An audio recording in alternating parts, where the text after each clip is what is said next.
था, तो वो कैसे करूँ? क्या वो मैं घर पे कर लूँ? पड़ा हुआ है। नहीं नहीं, वो मैं एक्चुअली अभी मैं तुम्हें यही कह रहा हूँ कि अभी तुम सिर्फ जैम पे फोकस करो। बाकी जो कंटेंट है जो तुम कर सकते हो क्वेश्चन के थ्रू कर लो, नहीं तो उसको स्किप कर दो, कोई प्रॉब्लम नहीं है। ठीक है ना? मतलब क्योंकि तुम बाकी चीजों पर फोकस करोगे, वो चीज जो जैम के बाहर है, जो गेट में आ रहा है, तो वो तुम्हारा प्रॉब्लम क्रिएट करेगा। मतलब ये कह रहा हूँ कि उससे तुम्हारे जैम के रिजल्ट पे इफेक्ट पड़ेगा। ठीक है ना? सर मेरा मेनली प्रॉब्लम है सर स्टैटिस्टिक्स में। जैसे ये गेट का सिलेबस है और ये जैम का सिलेबस है, तो तुम जैम वाला कवर करो, ये पूरा गेट का है।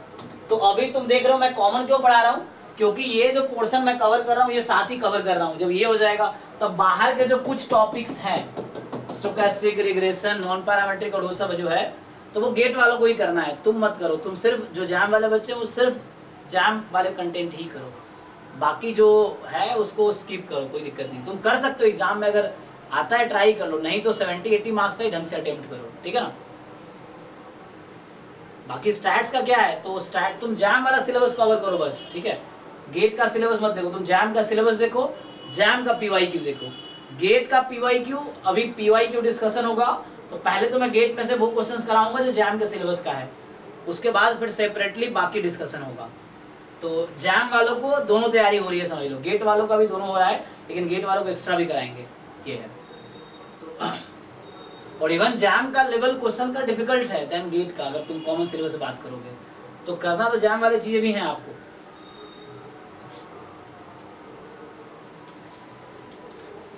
Okay sir.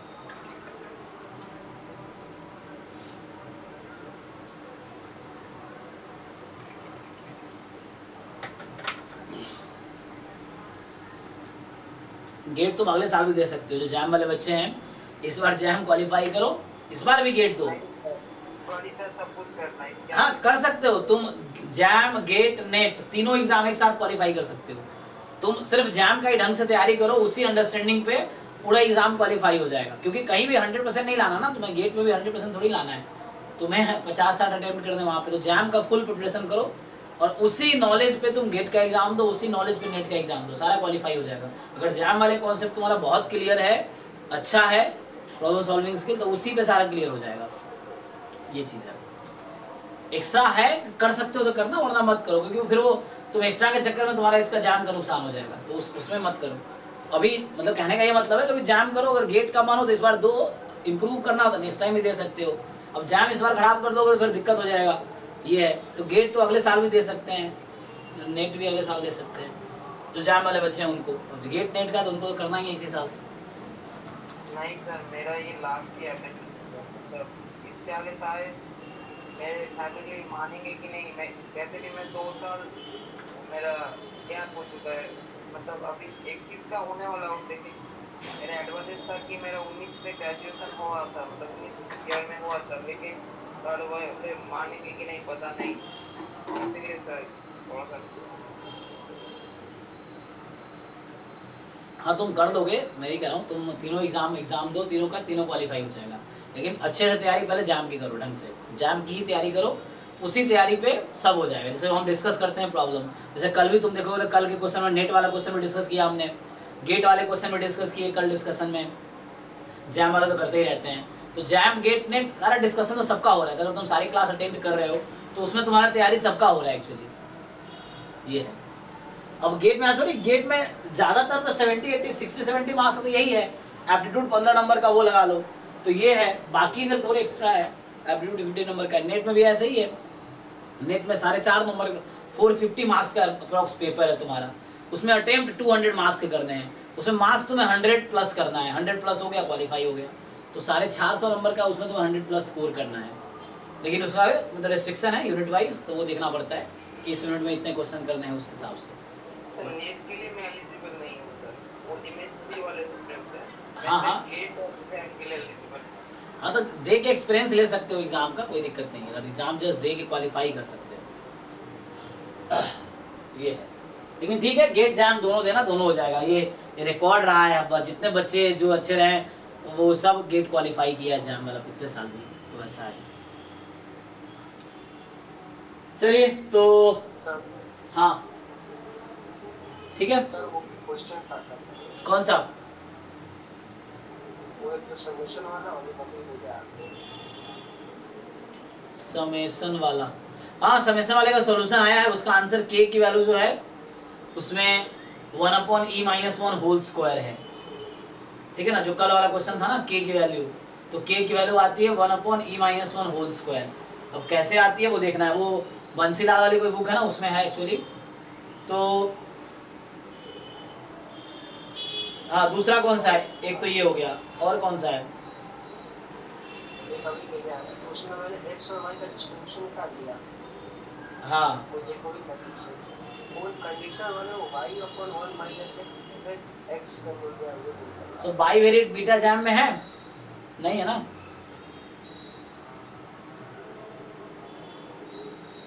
तुम्हारे पास जैम में बाईवेरिएट बीटा नहीं है, जैम में तुम्हारा कौन सा डिस्ट्रीब्यूशन है? सिलेबस, आप सिलेबस जैम का देखो, जैम में बाईवेरिएट बस दो चीजों का है, बाइनोमियल का और नॉर्मल का, हाँ यही दोनों का बाईवेरिएट है, बाकी का नहीं है, तो ये नहीं है आपके सिलेबस में। और इसका जो k वाला है तो इसका समेशन हुआ, इसका आंसर 1/e-1 होल स्क्वायर है। अब कैसे है एक बार पहले मैं समझता हूँ, सोल्यूशन तो है मेरे पास, तो ये तुम्हें भेज दूंगा, तुम देखना अगर समझ आता है तो। ये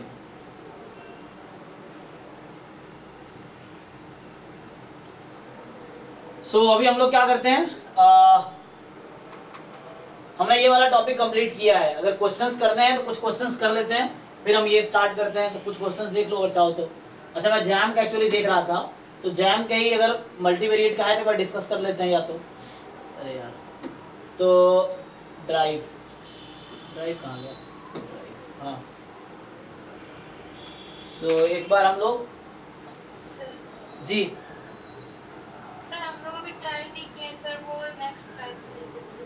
चलिए ट्राई करके आना, मैं चेक कर लेता हूँ कौन सा असाइनमेंट है, तो इसको एक्चुअली मैं वही ढूंढ रहा था, जैम का मल्टीवेरिएट का कहाँ गया, तो ठीक है ट्राई करके आओ, नेक्स्ट क्लास में हम लोग डिस्कस कर लेंगे एक बार।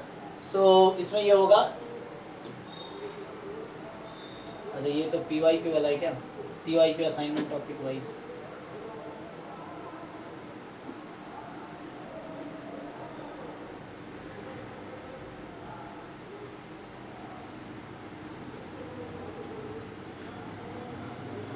ये PYQ गेट मल्टीवेरिएट,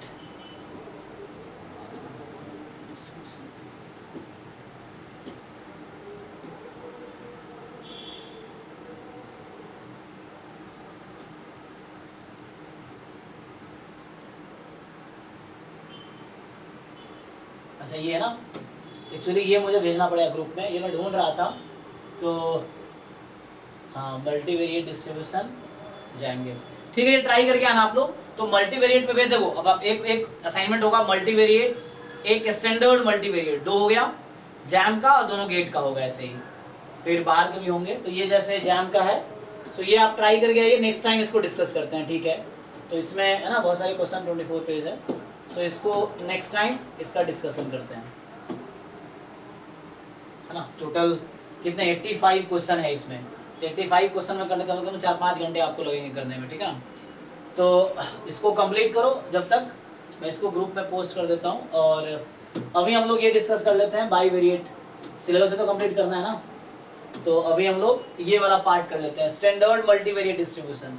इसमें जैसे मैंने कहा कि दो ही चीज़ है ना, स्टैंडर्ड मल्टीवेरिएट में क्या दो ही चीज़ है, एक तो है multinomial distribution as generalization of binomial, और दूसरा है बाईवेरिएट नॉर्मल डिस्ट्रीब्यूशन। तो एक क्लास में मल्टीनोमियल कर लेते हैं, एक में बाईवेरिएट, देखते हैं अगर होगा तो ऐसे कर लेते हैं। तो ये कंप्लीट होगा, फिर ये खत्म हो जाएगा, फिर लिमिट थ्योरम यहाँ से स्टार्ट हो जाएगा। तो चलो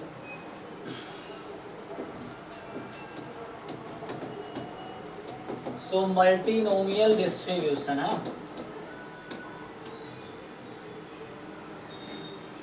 तो मल्टीनोमियल है ना, जैसे अगर मैं लिखता हूं, जैसे मैं इसको अक्सर नाम यूज करूंगा एन नोमियल, मल्टी मतलब क्या हो गया एन नोमियल डिस्ट्रीब्यूशन, तो इसका मतलब हो गया कि इसका पैरामीटर्स क्या होंगे, इसको आप कैसे लिखोगे, मल्टीनोमियल, मान लो mn लिख दिया मैंने, मल्टीनोमियल, तो इसमें क्या क्या पैरामीटर आएगा, एन नोमियल अगर होगा तो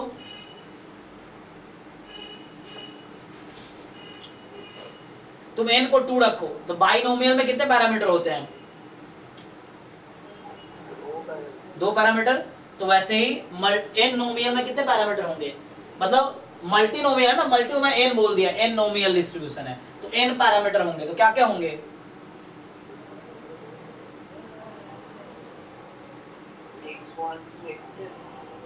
नहीं, बाइनोमियल का पैरामीटर क्या होता है? Pn क्यों होगा? बाइनोमियल में क्या क्या होता है? बाइनोमियल में n, p 2 है। ट्राइनोमियल में क्या होगा? n p1 p2। तो n नोमियल में क्या होगा? p1 p2 कहां तक जाएगा? हाँ, pn-1 तक, ठीक है ना। जैसे आप बाइनोमियल जानते हैं, बाइनोमियल में n p है तो p लाइक p1, तो binomial is n, p1। Trinomial होगा n, p1, p2। फोर नोमियल करो अगर तो n p1 p2 p3, इस तरीके से चलेगा। तो ये नोटेशन रहेगा, ठीक है। n p1 p2 p3 ये मल्टी नोमियल है, मतलब n नोमियल मैं अक्सर यूज करूंगा और n पैरामीटर्स हैं इसमें। n खुद एक पैरामीटर है एक्चुअली, उसके बाद p1 p2 p3 pn-1। जैसे आप सिंपली आप जानते हैं बाइनोमियल डिस्ट्रीब्यूशन, तो यहीं से स्टार्ट कर लेते हैं। सो बाइनोमियल डिस्ट्रीब्यूशन, सो बाइनोमियल डिस्ट्रीब्यूशन एक्चुअली कहां से आया है? एक्चुअली ये इसके एक्सपेंशन से आया ना, q प्लस या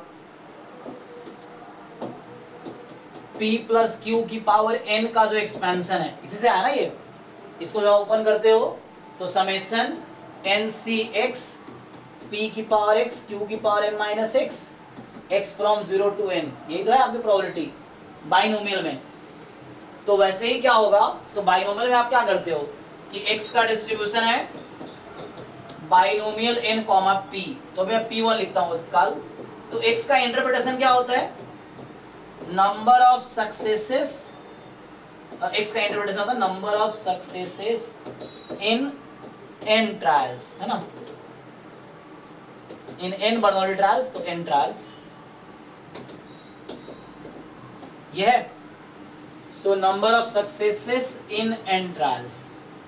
तो आपका पीएमएफ ये निकल के आता है यहां से कि probability x is equal to n, जो कि है, इसको ओपन करूंगा तो n factorial x factorial n minus x factorial p, तो मैं p1 लिख देता हूं तत्काल, ये p को जो p1 लिखता हूं ताकि जनरलाइज कर सकूं।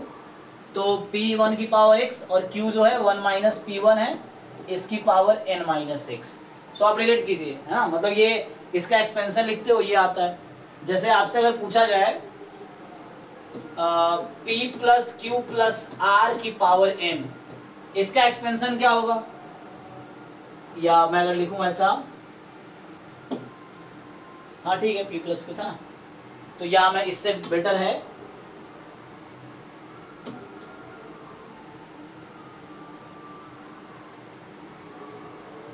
एनीवे ये छोड़ो, x1 प्लस x2 की पावर n, इसका एक्सपेंशन जो मैंने अभी लिखा था समेशन n फैक्टोरियल, क्या था वहां पे, r1 factorial, so n factorial r1 factorial r2 factorial, r2 is nothing but n minus r1, है ना, सो n माइनस r1 और x1 की पावर r1 और x2 की पावर n माइनस r1, यही था ना। मतलब उसी को मैं दूसरे तरीके से लिख रहा हूँ p प्लस क्यू को।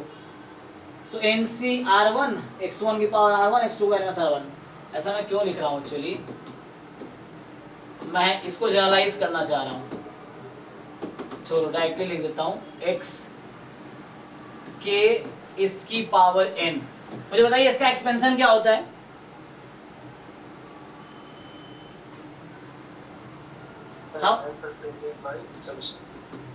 हाँ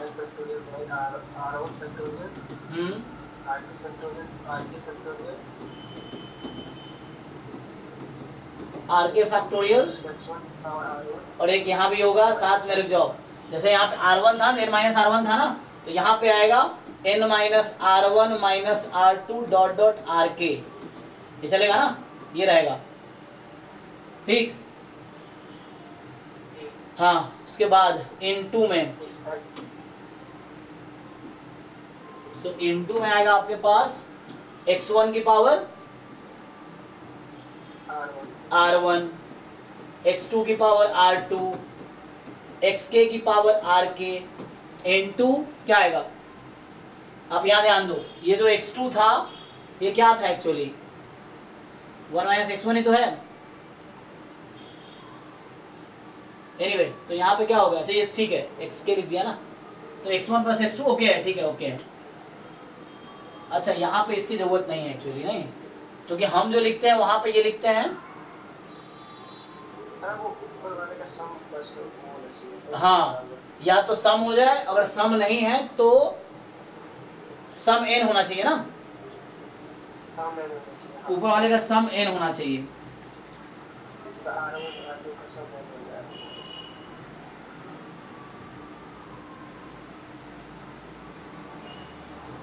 या तो एक कम कर सकते हो तुम यहाँ पे, तो यहाँ पे कंडीशन तो वो डिपेंड करता है, तुम सही है ना, मैं वो लिखूंगा अगर सम वो नहीं होगा तो, अदरवाइज तुम इतना भी छोड़ सकते हो। कब इतना तो कब छोड़ सकते हो, अगर देखो सो ये करेक्ट होगा कब ऐसा होगा, तो this will be summation over, so यहाँ होगा समेशन, ये समेशन मतलब हालांकि कई बार यूज होगा, मैं पूरा नहीं तो एक बार ही लिख देता हूँ जस्ट। समेशन क्या होगा, सो x1 से ले r1 से लेके rk तक, r1 r2 rk तक का सम n होना चाहिए, तब इतना स्टॉप कर सकते हो तुम, यही ना, ये है। और इसकी वैल्यू क्या होगी, r1 r2 rk की 0 to n, तो ये 0 to n हो जाएगी नहीं, each ri can take value 0 to n, इस तरीके से कुछ ऐसा।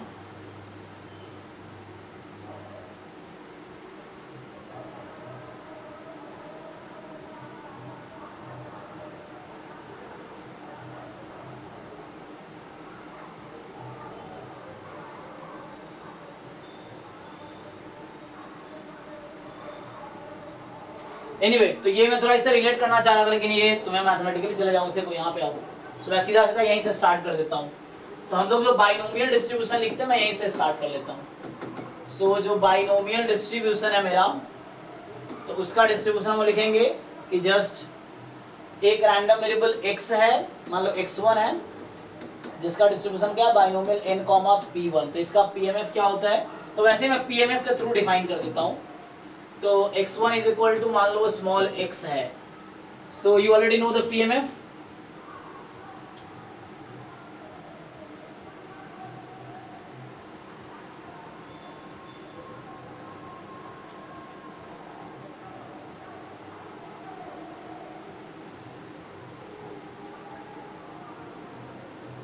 हाँ जी। सो n factorial by x factorial n minus x factorial p1 की power x and 1 minus p1 की पावर n माइनस x, ठीक है, ये हमारे पास है।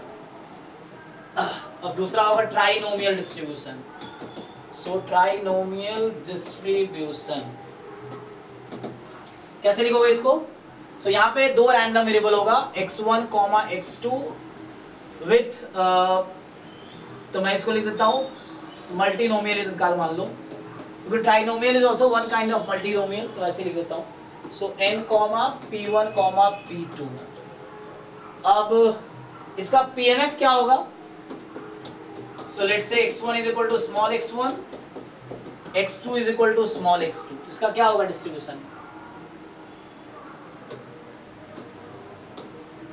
मैं जैसे एनालाइज करना चाह रहा हूँ और कुछ नहीं, तो जिन लोगों को समझ आ रहा है बताओ ये डायरेक्टली यहाँ से।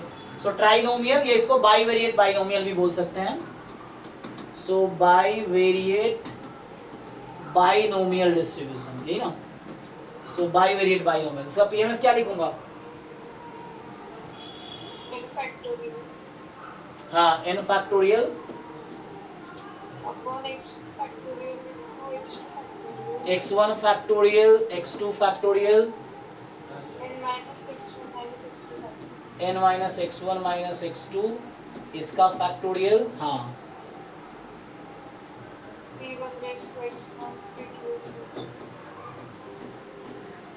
फिर आगे सो यहाँ P3 आपका 1 माइनस P1 माइनस P2 होगा, ठीक है ना। सो इसकी पावर क्या आएगी, n minus x1 minus x2, यही ना, n minus x1 minus x2, तो ये आएगा एक्चुअली। सिमिलरली मैं इंटरप्रिटेशन की बात करूंगा अभी, उससे पहले थोड़ा एक और देख लेते हैं। सो मान लो 4 नोमियल डिस्ट्रीब्यूशन, ये जस्ट मैं अपने, ये बुक में नोटेशन नहीं मिलेगा, ये मैं अपने अंडरस्टैंडिंग के लिए यूज करता हूं। तो यहाँ मतलब है x1, x2, x3, this has multinomial distribution with parameter n, p1, p2, p3।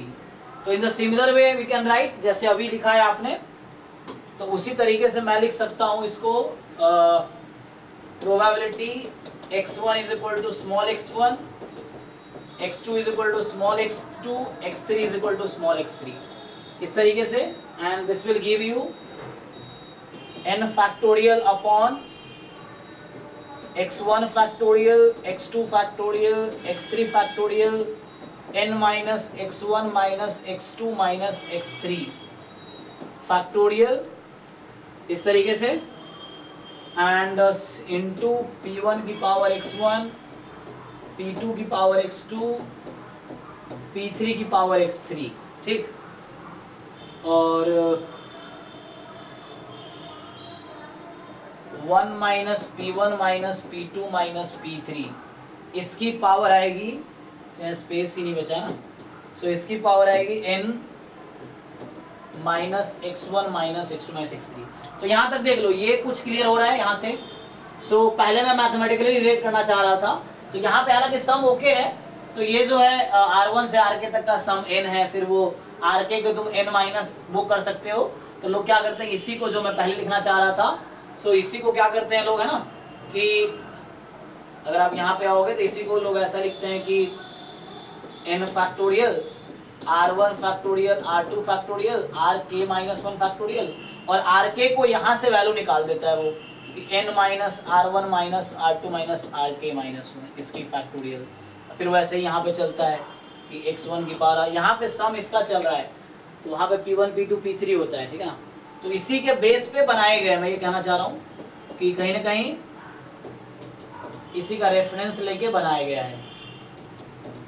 और 1 minus x1 minus xk minus 1, ऐसे n माइनस R1 से लेके Rk माइनस 1, Rk माइनस 1 तक। अगर आपको समझ आ रहा, ठीक है। ये नहीं समझा तो भी कोई दिक्कत नहीं, इसका हमें इससे कोई काम है नहीं, हमारा मतलब है इससे, हमारा इससे मतलब है कि बाइनोमियल का पीएमएफ ये होता है, ठीक है, देख लो। और ट्राइनोमियल जो कि बाइवेरिएट बाइनोमियल है, इसका ये होगा, और फोर नोमियल का ये होगा। डायरेक्टली मल्टीनोमियल का लिखते हैं, देखो। सो डेफिनेशन क्या है मल्टीनोमियल डिस्ट्रीब्यूशन का, सो डायरेक्टली मैं डेफिनेशन लिखता हूँ अब।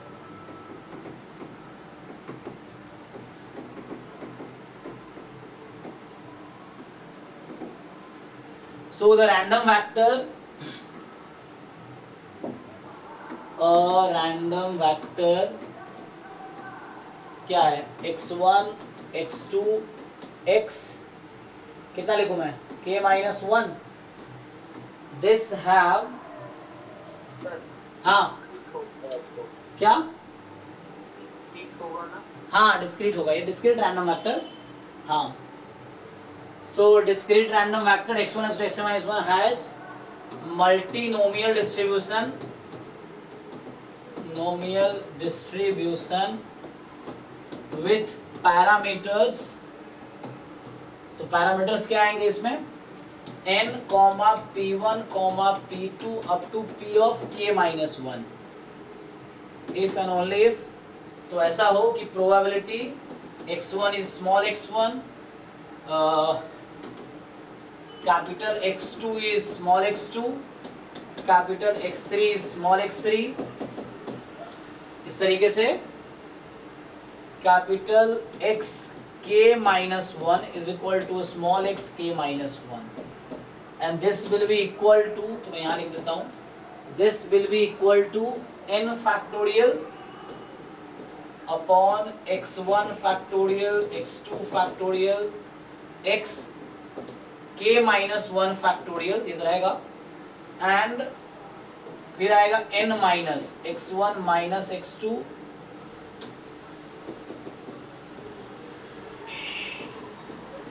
दिस फैक्टोरियल और p1, सो p1 की पावर x1, p2 की power x2, p of k minus 1 की power xk minus 1 and last में 1 माइनस p1 माइनस p2, इस तरह pk माइनस 1 तक जाएगा और इसकी पावर n माइनस समेसन, मान लो ऐसे लिखता हूँ, i फ्रॉम, अच्छा x लिख रहा है ना तो xi, तो xi from 1 to k minus 1, ये देख लो। तो इसमें कुछ प्रॉब्लम है तो बताओ। तो ये तो हो गया इन जनरल तुम्हारा पीएमएफ, ठीक है। तो ये इन जनरल पीएमएफ हो गया इसका मल्टीनोमियल डिस्ट्रीब्यूशन का।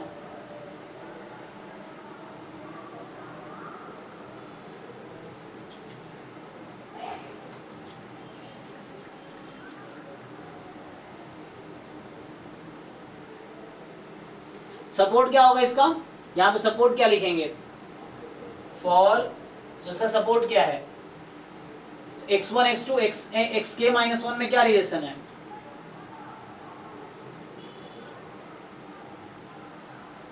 बताओ। x1 x2 xk माइनस 1 तक ले रहे हैं तो वो less than equal to n होगा। अगर आप xk तक लेते हैं तो n होता है, तो वो xk यहाँ पे क्या हो जाता है, n माइनस रेस्ट जो है, तो ये less than equal to n होगा।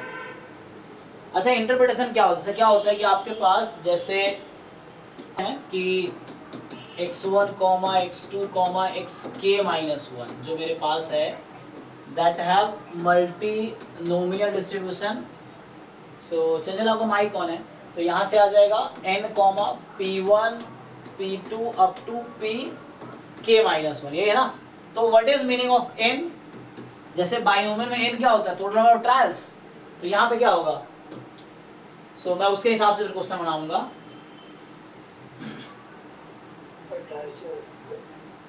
ठीक है, तो ये नंबर ऑफ ट्रायल्स होंगे टोटल। P1 का मतलब क्या है, तो जैसे अब इसमें तुम्हें डिसाइड करना पड़ेगा ना, जो वहां तक P था, probability of success in one trial, तो मैं जो जैसे कहना चाह रहा था कि प्रोबेबिलिटी ऑफ ना सक्सेस 1, इस तरह से P2 हो जाएगा प्रोबेबिलिटी ऑफ सक्सेस 2, तो मैं इस तरह से कैटेगराइज कर रहा हूँ, प्रोबेबिलिटी ऑफ सक्सेस 2, इस तरह से pk माइनस 1 जैसे है।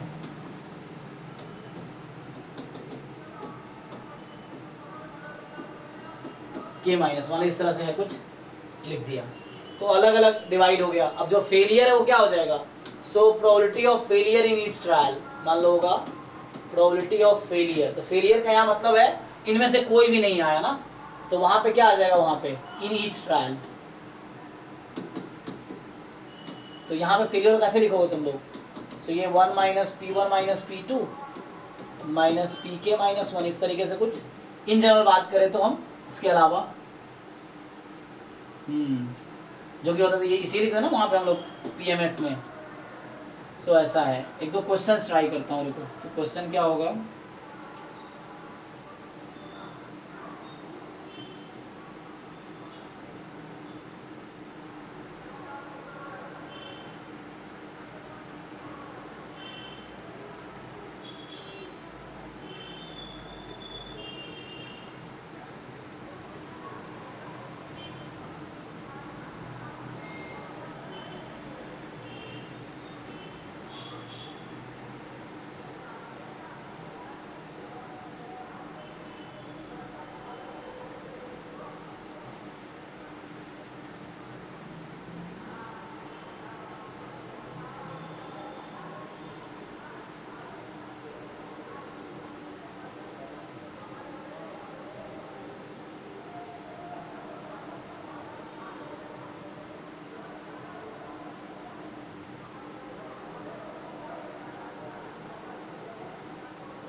कोई क्वेश्चन भेजो उस पे से बेस्ड क्वेश्चन हो इस पे, जैसे मैं क्वेश्चन खुद ही बना रहा था तो ऐसा, जैसे मैं अगर लिखूं अगर कि टोटल, मैं खुद ही लिख के देखता हूँ, देखो अ बॉक्स कंटेन्स, जैसे मैं लिख रहा था 100 balls, तो इन विच, मान लो जैसे मैं लिख रहा हूँ ना, a box contain 100 balls in which 40 are red, जैसे मैं बनाता हूँ एक क्वेश्चन, और 30 आर मान लो ब्लैक, ठीक। सो 40 आर रेड, 30 आर ब्लैक, बचे कितने, 40 से 70, 30 ना, 30 आर वाइट। अब यहाँ पे क्या होगा, अगर मैं बोलता हूँ कि 10 balls are drawn at random, अब मुझे इस तरह लिखना पड़ेगा ना, 10 balls are drawn at random, at random, तो x है, तो पूछ रहा है कि find the probability that, so the probability of getting 4 let's say red and 4 white is, ये क्वेश्चन ठीक बैठेगा। अब इसको ट्राई करो, अब देखो ये साइड ठीक बैठेगा। तो हमने क्या किया, एक बॉक्स में 100 बॉल्स है, ये मैं खुद ही बनाया हूँ, ये कोई बुक में क्वेश्चन देखना पड़ेगा। So a box contain 100 balls in which 40 are red, 30 are black and 30 are white, 10 balls are drawn. अब मैं ट्रायल लिया हूँ 10, यहाँ पे ट्रायल्स है ना, 10 balls are drawn at random, the probability of getting 4 red and 4 white is, तो यहाँ पे क्या मतलब है, अब तो सॉल्व हो जाएगा ये। तो यहाँ हम लोग x कंसीडर कर सकते हैं कि number of red ball drawn, तो यहाँ नंबर ऑफ ट्रायल कितने हैं इस क्वेश्चन में, बताओ भाई, नंबर ऑफ ट्रायल्स कितने हैं यहाँ पे, 10 ना, तो n की वैल्यू यहाँ पे 10 है, और अगर मैं x ले लेता हूँ जैसे नंबर ऑफ रेड बॉल, जैसे मैं क्वेश्चन पहले बनाना चाह रहा था, सो रेड बॉल्स हो गया, y मान लो नंबर ऑफ वाइट बॉल्स, है ना। तो अब कुछ ऐसा क्वेश्चन बन गया हमारा, सो अब हमारा जो क्वेश्चन है ये ऐसा हो गया, x = 4 y = 4, ऐसे ही हो गया ना, तो इस तरीके से है। तो अब ये मुश्किल है, अब ठीक है समझ आ गया होगा, 10 फैक्टोरियल अपॉन, यहाँ आएगा 4 फैक्टोरियल, 4 फैक्टोरियल, बाकी कितने बचे 2 फैक्टोरियल, इस तरीके से, एंड P1, तो P1 जो होगा ये रेड बॉल की प्रोबेबिलिटी होगी, तो रेड कितने हैं, टोटल है 40 आउट ऑफ 100, तो कितना 0.4, इसकी पावर 4 हो जाएगी, एंड P2 जो होगा वाइट की होगी, तो वाइट कितनी है, वाइट है 30, तो 0.3, इसकी पावर 4, और बचे कितने, तो 0.3, तो बचा 2। ठीक है जी, एक बार देख लो ये ओके है कि नहीं, इसको ध्यान देकर।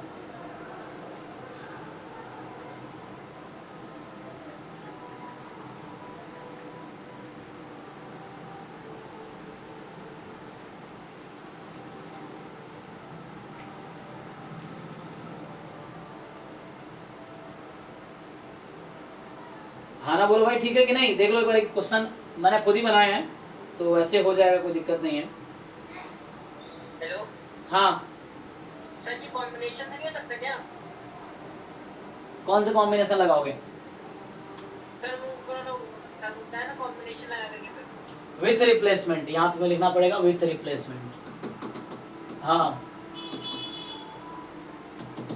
कैसे लगाओगे कॉम्बिनेशन, ट्राई करो। सर उसमें आपने कंडीशनल प्रोबेबिलिटी बताया था ना कि पहले एक बॉल निकल जाएगी, फिर एक कंडीशनल प्रोबेबिलिटी लगा के सेकंड बॉल, उससे भी आंसर वही आएगा, जो आप करोगे तभी आंसर यही आएगा, अच्छा सर, उससे भी आंसर वही आएगा। तो ये डायरेक्टली यहाँ से मल्टीवेरिएट डिस्ट्रीब्यूशन फॉलो कर लेता है, आंसर फिर वही आएगा।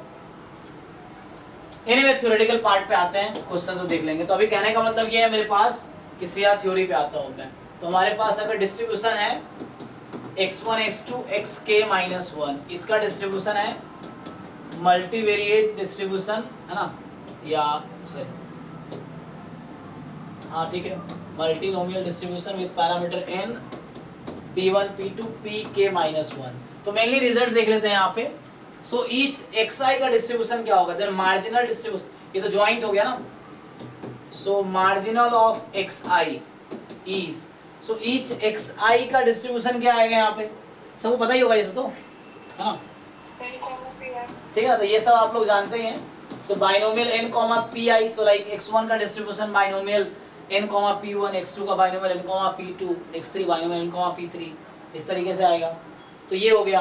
अब मेनली आता है, सो ये आपके पास हो गया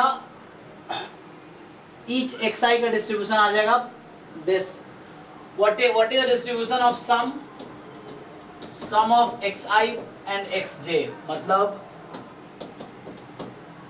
तो मतलब जैसे कल भी हम यूज कर रहे थे ना, उसने बताया था आई थिंक एकता ने। सो xi प्लस xj का सम कितना आएगा,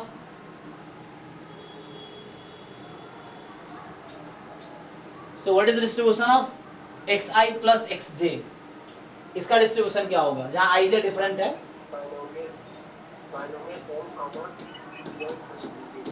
सो ये p1 प्लस p2 हो जाएगा, ठीक है ना। सो यहाँ पे ये रिजल्ट है, ठीक है।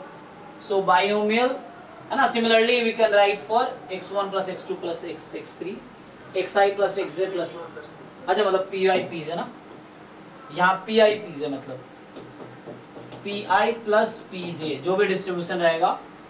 सिमिलरली अगर जरूरत पड़ी xi plus xj plus xk, सो इसका डिस्ट्रीब्यूशन क्या होगा,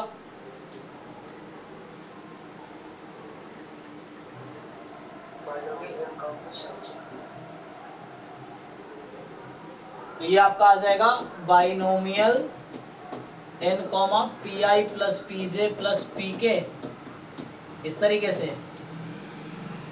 ओके, तो ये तो मार्जिनल हो गया, या सम ऑफ मार्जिनल इस तरह फाइंड कर लोगे। इसका एमजीएफ क्या आएगा, जो ये बाइवेरिएट नॉर्मल, सॉरी ये मल्टीनोमियल डिस्ट्रीब्यूशन है, तो इसका एमजीएफ क्या आएगा, MGF of multinomial.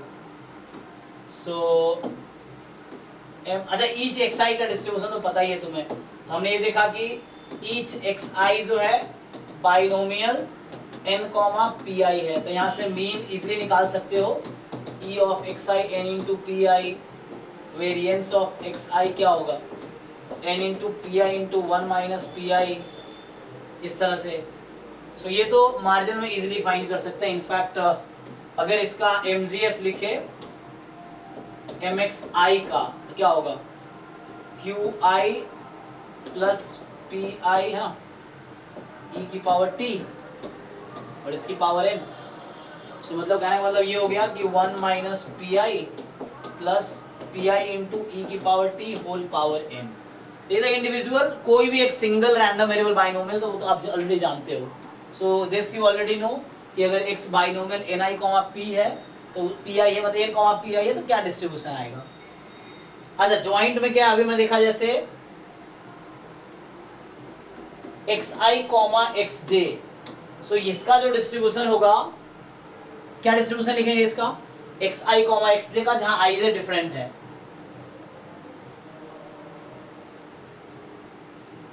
What is distribution of this xi, xj, joint distribution क्या होगा इसका, ट्राइनोमियल। सो ट्राइनोमियल या बाइवेरिएट बाइनोमियल, ये लिख लो। सो ट्राइनोमियल होगा with parameter n P I P जे,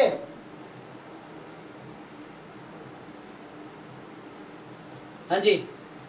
या अगर ये नहीं, मेरा पूछने का पर्पस मेनली ये है, किसी दो के बीच अगर मैं कोवेरिएंस निकालूं तो क्या आंसर आएगा।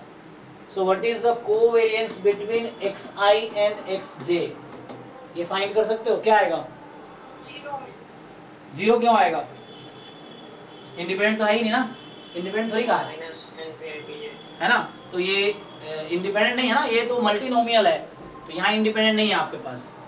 सो यहाँ पे प्रूव कर सकते हैं हम लोग, प्रूव करना मुश्किल नहीं है। So minus n time P I comma P जे, ठीक है ना, ये नोटेशन फॉलो कर रहे हैं, ये वाला कि x1 x2 xk माइनस 1 है, दिस है multinomial distribution with parameter n p1 p2 pk minus 1। तो मार्जिनल ये आया ना, और वो इंडिपेंडेंट नहीं है मार्जिनल जो है एक्चुअली।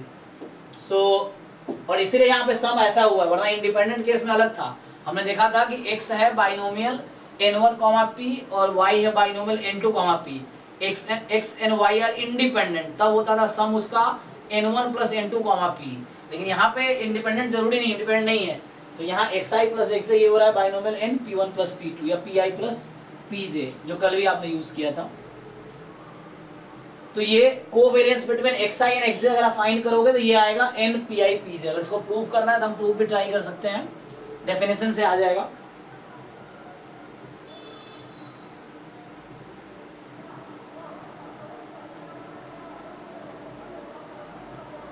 और जो मैं पूछ रहा था कि xi xj तो बात बराबर है ना, xi xj का जो डिस्ट्रीब्यूशन होगा ये मल्टीनोमियल डिस्ट्रीब्यूशन या समझ लो बाइवेरिएट बाइनोमियल जो कि ट्राइनोमियल डिस्ट्रीब्यूशन है, विद पैरामीटर आएगा n comma pi comma pj, यही आया ना इस तरीके से। तो हम यहाँ पे जो नोटेशन लिख रहे हैं कि इधर x से यहाँ तक तो n pk तक आता है, तो ये आ जाएगा। अगर 3 हुआ xi xj xk, तो इसका जो होगा multinomial distribution n pi pj pk, इस तरीके से आएगा। बाकी उसी तरीके से जो n है तो आप जानते ही हैं, जो हमने नोटेशन लिखा है यहाँ पे चलता रहेगा इस तरीके से। और x1 x2 xk माइनस 1 है तो उसका डिस्ट्रीब्यूशन ये है, इंडिविजुअल ऐसा है, सम ये है। अच्छा कोवेरिएंस आपका, तो ये आपको याद रखना है, इसका यूज होगा covariance between xi xj। Correlation coefficient क्या होगा, तो अभी हमने देखा कि covariance between xi and xj ये फॉर्मूला होता है n pi pj। इसका प्रूफ भी है, ठीक है ना, प्रूफ कर सकते हैं हम लोग। Correlation coefficient between xi and xj ये कितना आएगा, तो डेफिनेशन लगा लो। सो कोवेरिएंस बता ही दिया मैंने, डिराइव करके बताओ सिंपलेस्ट फॉर्म क्या आएगा, इसका सिंपलेस्ट फॉर्म क्या आएगा। सर pi pj माइनस में नीचे में ब्रैकेट में 1 minus pi into 1 minus pj। So just covariance upon क्या होता है, variance of x1 variance of x2। तो वेरिएंस ऑफ x1 लिखोगे आप तो n pi qi है ना, फिर वहां पे होगा n pj qj, इस तरीके से। qj का मतलब 1 माइनस pi है ना, मतलब अगर मैं qj बोल रहा हूँ सफिक्स में तो 1 माइनस pj है ना, तो इस तरीके से। तो npq यूज हो जाएगा। तो फाइनली सिंप्लीफाई अगर कर लोगे आप तो यहाँ पे एक तो कैंसिल हो जाएगा एंड एट द एंड आपके पास आएगा p। हाँ भाई राजा, समझ पा रहे हो आप कैसे आ रहा है, या डिराइव करूं, डिराइव भी कर सकते हैं हम लोग।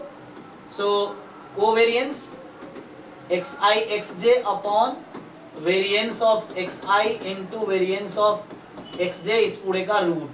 तो इससे हम वेरीफाई करेंगे, मतलब अगर डिराइव करूं मैं तो ये आ जाएगा रूट अंडर n pq ना, सो n pi 1 माइनस pi ये रहेगा, देख लो। फिर आएगा n pj 1 माइनस pj, ये हो गया।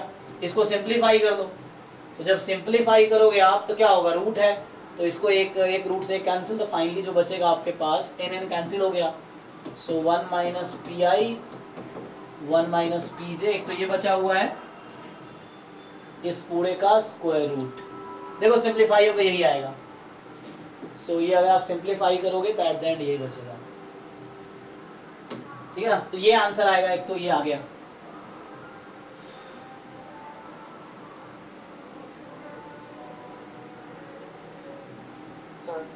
हाँ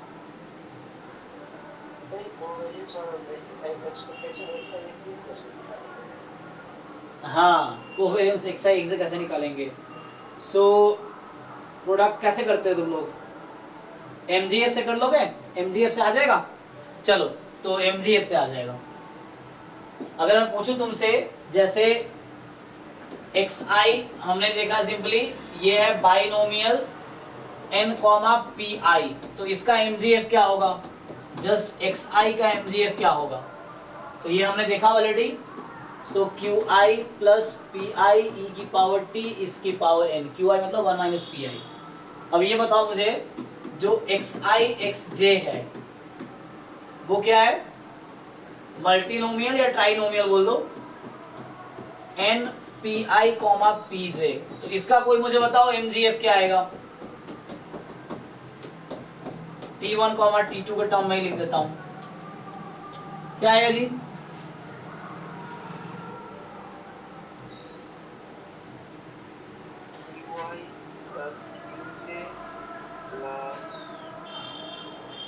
तुम इसका पहले पीएमएफ लिख के दिखा दूं, पीएमएफ से बता सकते हो तुम।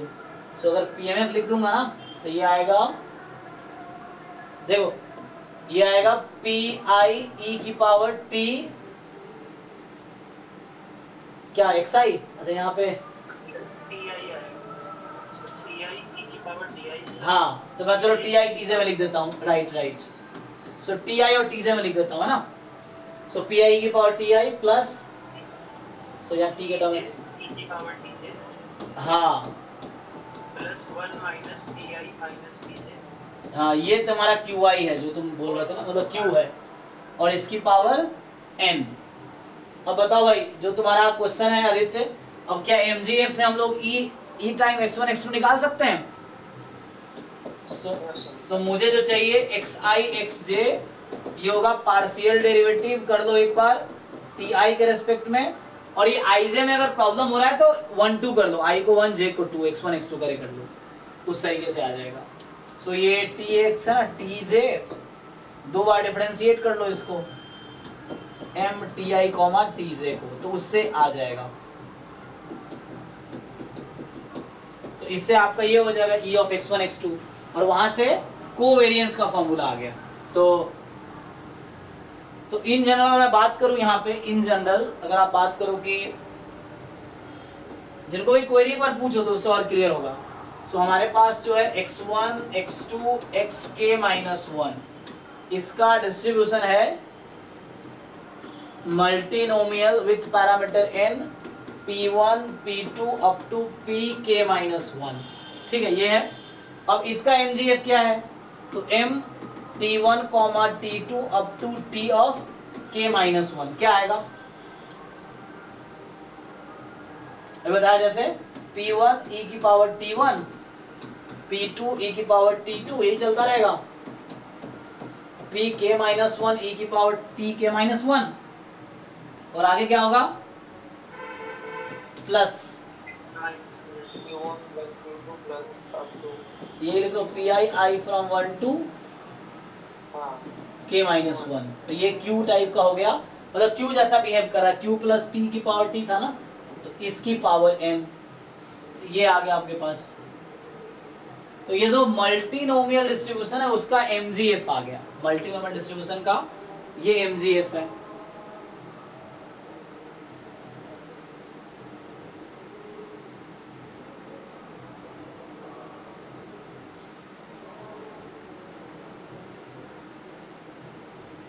तो मेनली तुम्हें याद रखना, इसमें जरूरत पड़ती वही है ना, एक्स आई एक्स जे का लिखा दिया। तो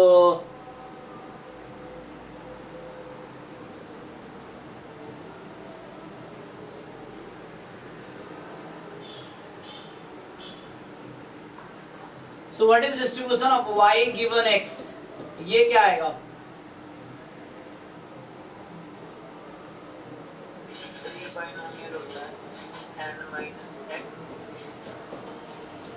बाइनोमियल n माइनस एक्स, हाँ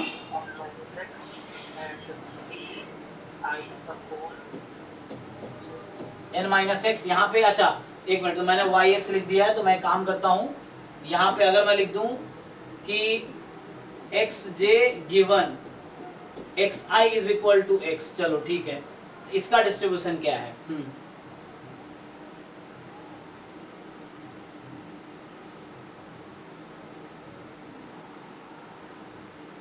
हाँ जो तुम बता रहे थे बताओ।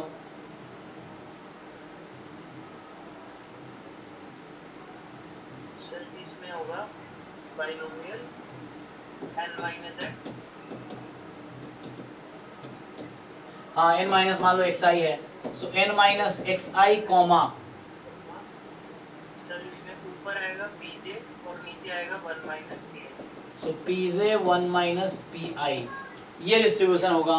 ओके, तो कंडीशनल आ गया, कंडीशनल डिस्ट्रीब्यूशन xj, देखो इसको प्रूव भी कर सकते हैं, इसको ना अब मैं आईजे में लिख के थोड़ा कॉम्प्लिकेट हो रहा है, तुम x1 x2 में हम लोग कर सकते हैं, ट्राइनोमियल केस में सारे थ्योरम करके और जनरलाइज कर लो इस तरह से आईजे करके, तो conditional equal to joint upon marginal लिखेंगे, 2 स्टेप बाद आ जाता है। उससे आ जाता है ना, हाँ 2 स्टेप में प्रूफ इजी है इसका। तो सिंपली इसको हम डिराइव भी कर सकते हैं कंडीशनल करके, जॉइंट अपॉन मार्जिनल, हाँ जॉइंट को डिवाइड कर लो मार्जिनल से।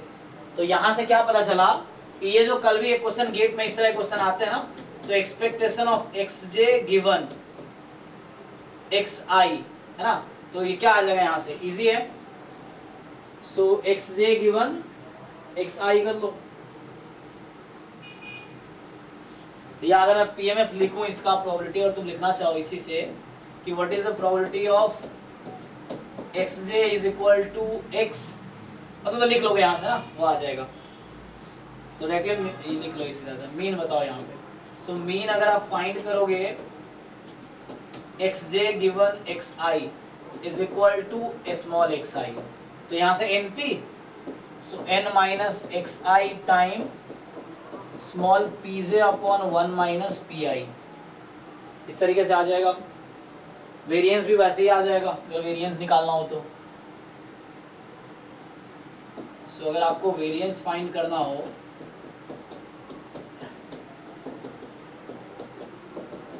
सो n minus x I into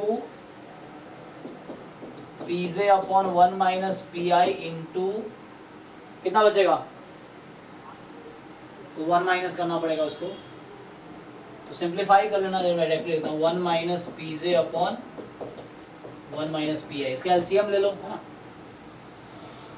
1 minus P i plus J by 1 minus P I, ठीक है ना, इस तरीके से आ जाएगा। तो मतलब कैलकुलेट कर सकते हो, सिंपली तुम्हें ध्यान रखना है कि कंडीशनल डिस्ट्रीब्यूशन क्या है। So this is the conditional distribution, this is the conditional of x j given x आई।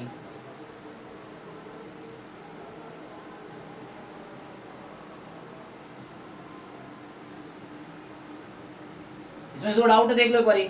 सो इसमें क्या क्या तुम्हें बोला था स्टडी करना, एक बार मैं फिर से बता देता हूँ, ये बहुत थोड़ा मिस हो गया। एक बार थ्योरम देखो, हाँ आस्था कुछ पूछना है आपको जी, तो मैं दे रहा हूँ क्या क्या इसमें बोला है स्टडी करने को, एक बार दोबारा रिवाइज कर देता हूँ क्योंकि ये बहुत थ्योरेटिकल ज्यादा हो गया। तो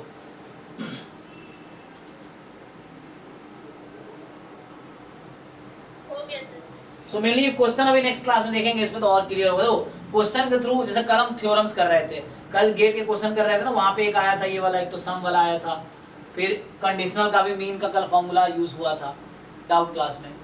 सो तो मैं ये कह रहा था, देखो देखो पूछ इसमें करना क्या क्या मुझे डिस्कस है। तो इसमें जो है देखो मल्टी वेरिएट में क्या क्या डिस्कस करना है, एक बार ये देख लो जस्ट, इसको मैं उधर ही बुला लेता हूँ कि इसमें जो है मुझे मल्टीनोमियल के बारे में क्या क्या पढ़ना है, ये बाई वेरिएट नहीं, मल्टीनोमियल में देखो क्या क्या पढ़ना है तुम्हें जैम वाले में। तो ये आपका सिलेबस है मल्टीनोमियल में, एक बार देख लो फिर से, फिर इस पे क्वेश्चंस देख लेंगे। तो इसमें ये पहले तो ये बोला इसने कि multinomial as a generalization of binomial. तो बाइनोमियल आप जानते हो, जनरलाइज कर लो। तो हमने देखा कि हाँ ठीक है भाई, तो उससे मुझे ये समझ आया कि x1 is equal to x1 से लेके capital xk minus 1 is equal to xk minus 1। एक तो मैंने ये लिख लिया कि पीएमएफ हमारा ये होता है ना, मैंने ये डिसाइड कर लिया ना कि x1 factorial, x2 factorial, xk minus 1 factorial और इनटू में n माइनस x1 से लेके xk माइनस 1 तक, ये हो गया इनटू। तो इसका पीएमएफ आ गया इनटू, है ना, पी की पावर, फिर ऐसे ही p1 की पावर x1 से लेके pk माइनस 1 की power xk minus 1 minus p1 minus pk और इसकी power n minus x1 minus x2 से लेके xk माइनस 1 तक। ये तुम्हारा पीएमएफ हो गया। जनरलाइज करने का ये मतलब हो गया कि ये पीएमएफ मीनिंग क्या है, तो n का मतलब है total number of trials, x1 है तो इसमें क्या है कि बाइनोमियल क्या होगा, सक्सेस या फेलियर। बाइनोमियल का इंटरप्रिटेशन क्या है, एक जो एक्सपेरिमेंट है उसमें सक्सेस या फेलियर होगा। यहाँ पे क्या है, तो यहाँ पे एक्चुअली k कैटेगरीज में डिवाइड है, k नोमियल लिखा मैंने यहाँ पे, k नोमियल का k माइनस 1 है ना, तो एक होगा success 1, success 2, success 3 and so on, success k minus 1, और इनमें से कोई नहीं होगा तो वो फेलियर है, जिसकी प्रोबेबिलिटी होगी 1 minus p1 minus p2 minus p3 up to pk minus 1, तो वो वाला है। तो ये तो हो गया। दूसरा क्या बोला, क्या क्या पढ़ना है इसके बारे में, इसका प्रॉपर्टीज, तो प्रॉपर्टीज में क्या, मोमेंट्स। तो मोमेंट्स का मतलब ये हो गया कि एक्सपेक्टेशन इंडिविजुअल अगर बात करोगे तो ज्वाइंट एमजीएफ से आ जाएगा मोमेंट्स, है ना। अगर आपको मोमेंट्स चाहिए तो क्या करोगे, ईच एक्स आई हमने ये देखा कि that is binomial n comma p i. आई आप कुछ भी ले लो इनमें से के तक, एक तो ये हो गया, तो यहां से आ जाएगा। ओके, तो मार्जिनल हमने बता दिया, मार्जिनल ये आ गया। फिर बोल रहा है मोमेंट्स बताओ, मोमेंट्स मतलब एक्स। अब कैसे निकालोगे मोमेंट्स?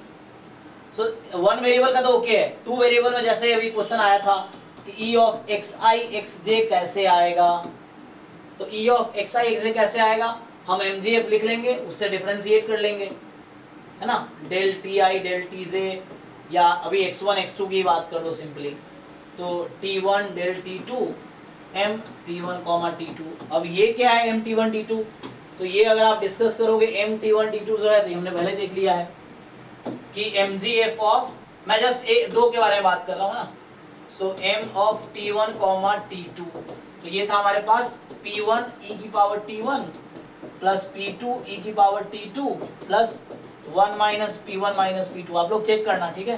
तो ये हो गया, यही चीज k के लिए लिखेंगे तो क्या हो जाएगा, p1 e की पावर t1 p2 e की power t2 and so on, 1 minus मतलब चलता रहेगा pk माइनस 1 e की power tk minus 1 and so on, 1 minus p1 minus p2 up to pk minus 1, तो ऐसा चलेगा।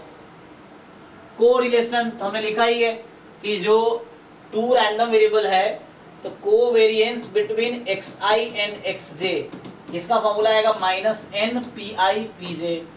कोरिलेशन कोएफिशिएंट चाहिए तो correlation between xi and xj, तो इसका आंसर मैं देखा था माइनस रूट में क्या आया था, P I P J upon 1 minus P I 1 minus P J, check कर लो ये आया था। सो ये हो गया कोरिलेशन। एडिटिव प्रॉपर्टी, तो एडिटिव प्रॉपर्टी में ये है कि एक तो ये है कि xi प्लस xj, है ना, सो xi प्लस xj का डिस्ट्रीब्यूशन होगा binomial n comma p1 plus p2 या pi प्लस pj, एक तो ये हो गया, यही समझना है मुझे था ना, pi प्लस pj। और बाकी अगर कोई वैसा है जैसे आप जानते हो कि x is binomial n comma n1 comma p, y is binomial n2 comma p and they are independent, they are independent, तो हम जानते हैं कि x plus y becomes binomial n1 plus n2 comma p। तो इसी basis पे आप ये सिंपल बाइनोमियल के लिख रहे हो, इसी तरीके से आप मल्टीनोमियल के लिए भी लिख सकते हो। तो मल्टीनोमियल के लिखोगे तो क्या होगा, तो सर पिछला वाला आपने जो लिखा binomial n, p1 plus p2, ये जब डिपेंडेंट होगा तब ना। हाँ डिपेंडेंट के लिए, ये डिपेंडेंट के लिए, तो यहाँ पे डिपेंडेंट ही है एक्चुअली, ये मल्टीनोमियल में डिपेंडेंट ही है।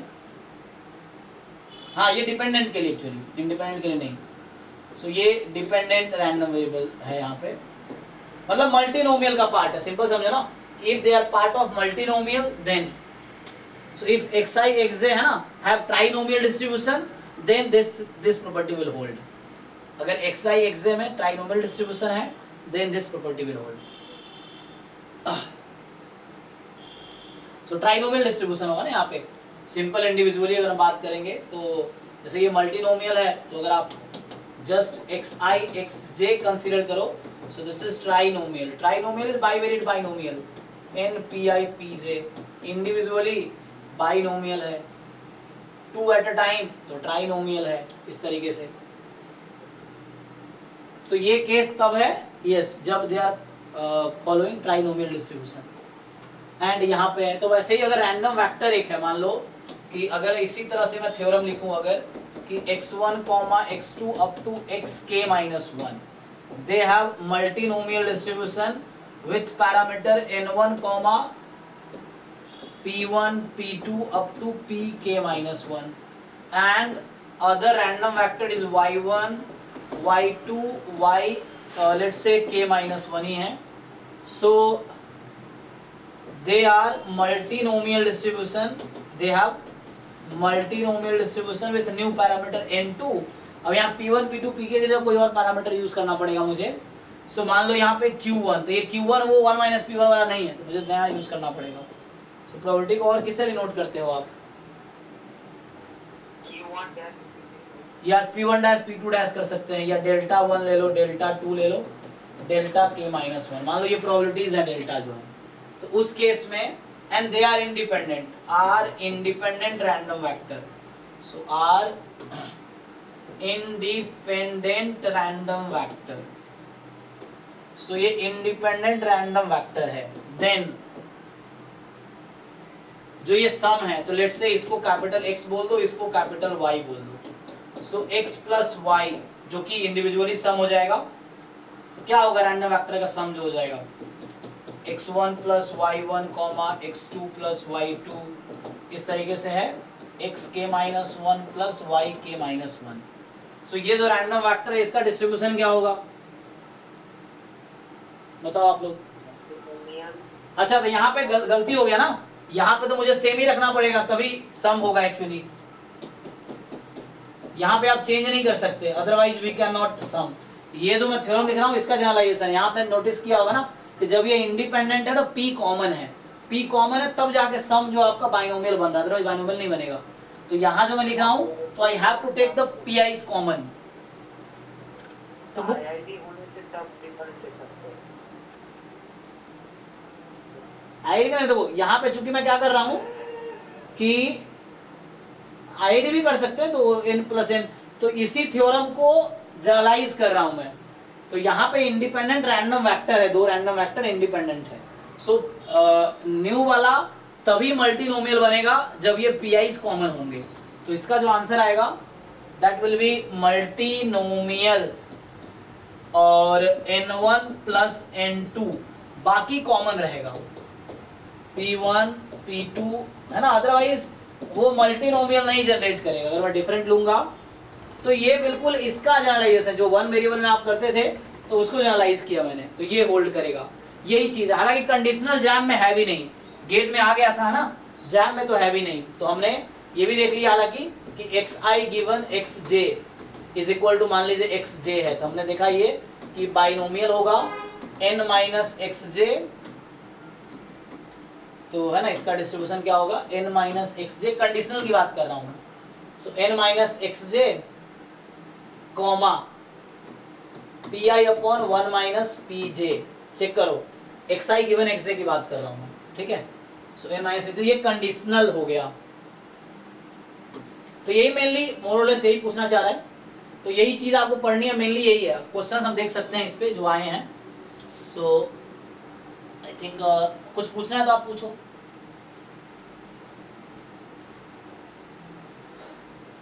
तो मतलब क्या जस्ट जनरलाइजेशन है, तो यहाँ मेनली आपको देखना कोवेरिएंस याद रखना पड़ेगा, कोरिलेशन कोएफिशिएंट का फॉर्मूला याद रखना है, और MGF देख सकते हो कैसे है।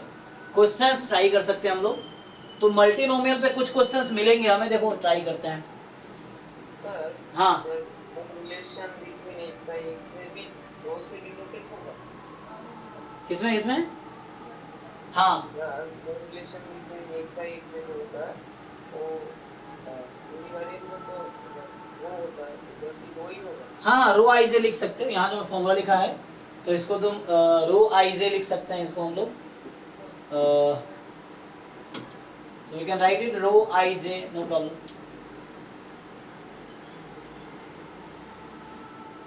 सेम नोटेशन फॉलो करें, कोई दिक्कत नहीं है। तो देखो एग्जाम में यही पढ़ना है आपको कि मल्टीनोमियल क्या है, moments, correlation, marginal, additive property, ये ज्यादा नहीं है। इस पे क्वेश्चंस अगर देखें हम तो देख लेते हैं एग्जाम में मल्टीनोमियल के, हालांकि मल्टीनोमियल लिखा तो नहीं रहेगा।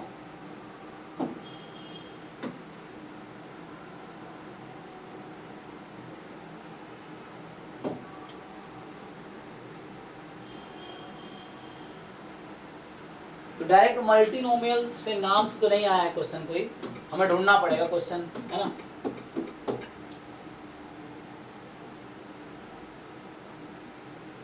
सर जैम 23 में क्वेश्चन नंबर 34 है। अच्छा,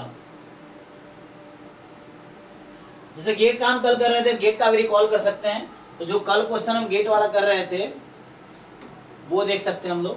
तो जो कल हम लोग गेट वाला कर रहे थे ना, मल्टीनोमियल वाला।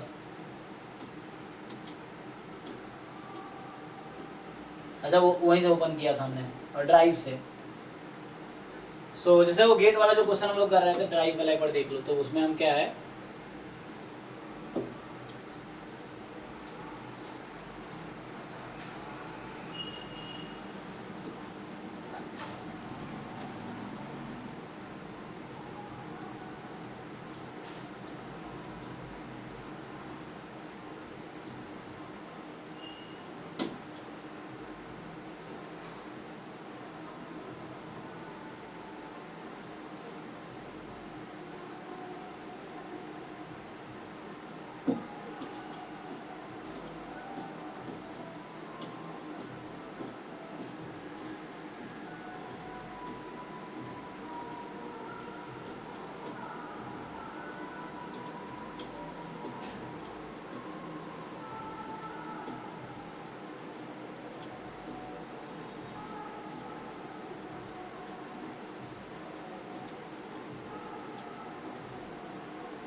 कल कौन सा क्वेश्चन पूछा था? क्वेश्चन पूछा था ना किसने?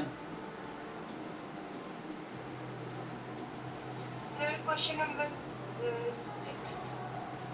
अच्छा 6 में ही था ना।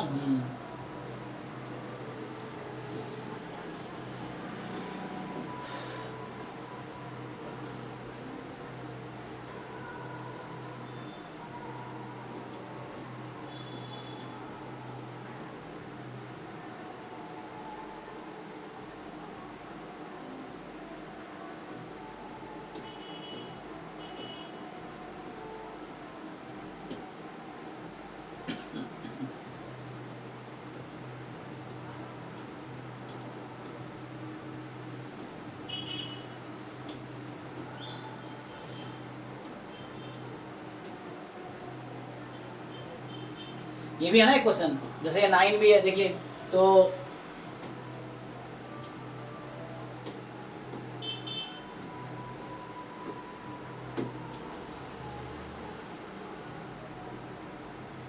एक ये भी क्वेश्चन आपका देखिए मल्टीनोमियल डिस्ट्रीब्यूशन पे है।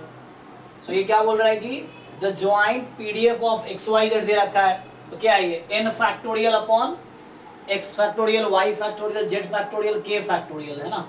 सो इस तरीके से देखिए आप। सो P1 है 0.2, P2 है 0.3, P4 है 0.4 एंड 1 माइनस कर लेंगे वो आ जाएगा।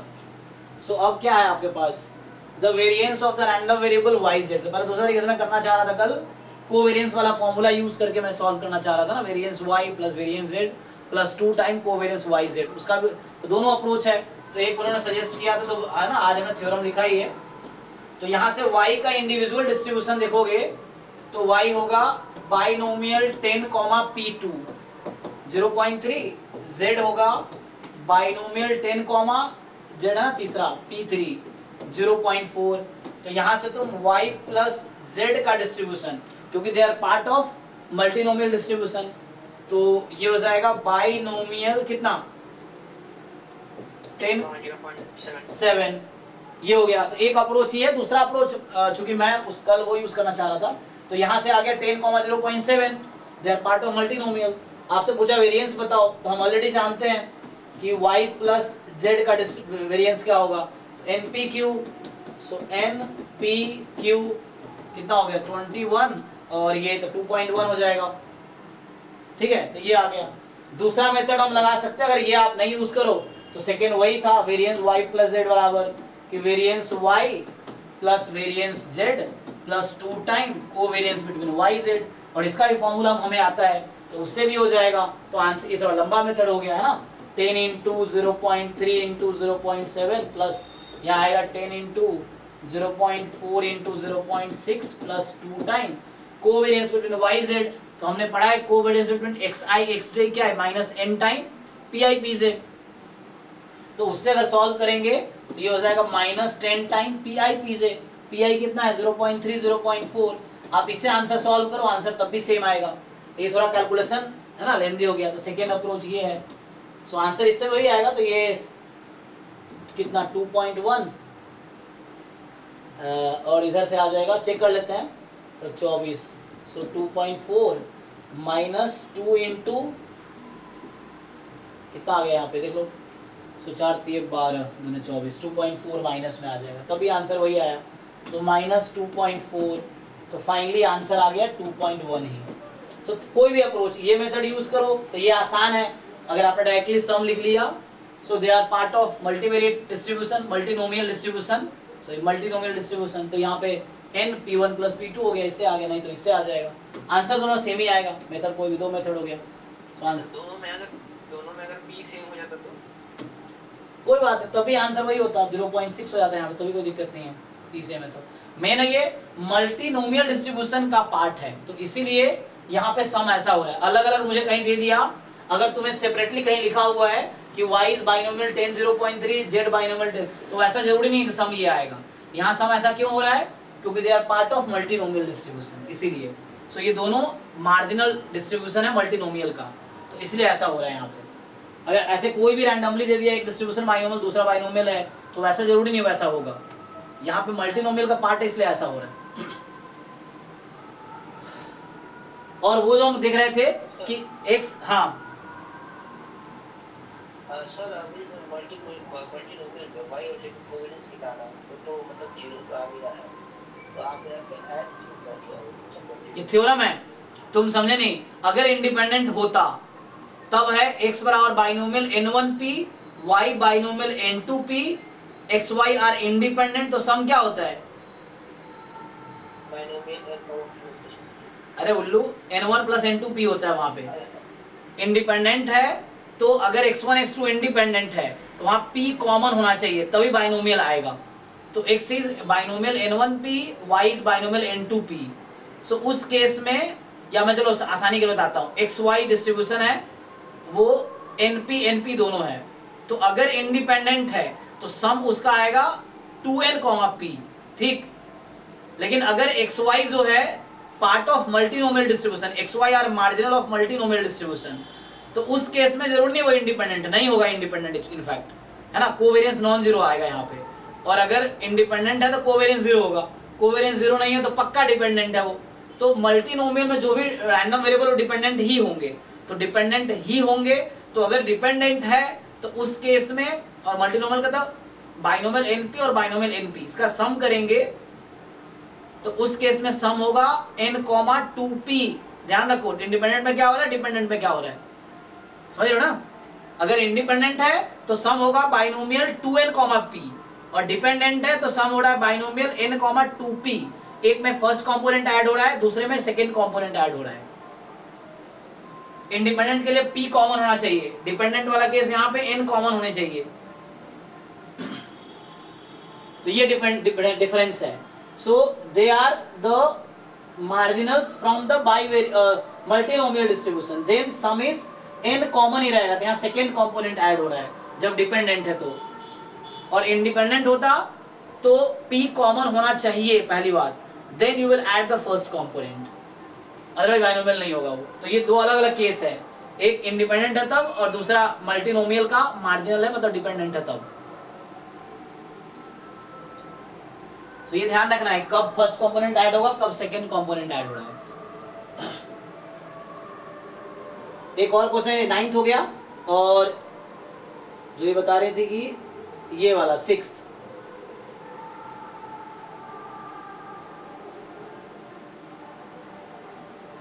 जैम में भी है, ये जैम में भी देखते हैं, अभी जैम का तुम सॉल्व करके आओ अगले क्लास में, फिर इसका पीवाई को डिस्कस करेंगे, तब इसको डिस्कस करेंगे।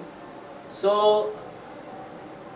यहां देख लो क्या कह रहा है ये, कि consider the trinomial distribution with probability mass function this, तो यहाँ तुम x अगर सेपरेटली बात करोगे तो बाइनोमियल है 7, 0.6, y, तो मान लो ये तत्काल अभी इसको मैं बोल देता हूँ बाइनोमियल n, p1, और y जो है बाइनोमियल 7, सेकेंड कंपोनेंट है ना 0.2, so let's say this is binomial n, p2 and they are dependent, ठीक है ना, सो इस केस में जो कंडीशनल क्या पूछा है, y गिवन x बराबर 3, इसका डिस्ट्रीब्यूशन क्या आएगा भाई बताओ, क्या फॉर्मूला था, n - x, तो 7 माइनस 3 कॉमा क्या होगा y का P Y upon 1 minus P x.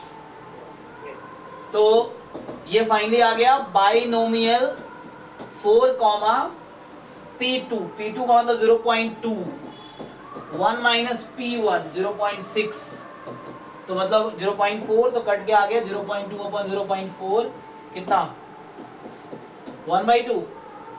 सो ये आ गया एक्चुअली। अब इसका आपको पूछा क्या मीन पूछ लिया आपसे। So expectation of y given, तो क्वेश्चन के थ्रू आपको थ्योरम क्लियर हो रहा है ना, ये थ्योरम जिसका अप्लाई करना है हमें कि वी हैड द थ्योरम कि x गिवन y यहाँ से था। सो ये था ना, सो यहाँ पे सिंपली अच्छा y गिवन x पूछा ना, so y given x is equal to x is binomial n minus x, जो पहले है जिसका डिस्ट्रीब्यूशन लिख रहे हैं उसका p आ गया py is p2 1 minus p1 जो गिवन है इस तरीके से। तो ये कंडीशनल है आपके पास। तो यहाँ से आ गया आपके पास, ये देख लो, तो इसका मीन np तो np 2 आ गया, तो इस क्वेश्चन का आंसर 2 है। तो इस तरह से क्वेश्चन बनाए गए हैं, ठीक है, कि ये मल्टीनोमियल का पीएमएफ दे दिया, उससे मार्जिनल डिसाइड कर लिए, कंडीशनल डिसाइड कर लिए, कंडीशन से मीन आ गया। पिछला क्वेश्चन क्या था कि मल्टीनोमियल का पीएमएफ दे दिया, इससे आपने मार्जिनल डिसाइड कर लिया, सम डिसाइड कर लिया, और सम से आपने वेरिएंस निकाल लिया। तो ये जो सम आप डिसाइड कर रहे हैं यहाँ पे थ्योरम यूज हो रहा है, ये जो आप यहाँ पे डिसाइड कर रहे हैं कंडीशनल, यहाँ थ्योरम यूज हो रहा है, ठीक है। अब जैम कुछ क्वेश्चन ट्राई कर लेते हैं, जैसे बता रहा है कि तो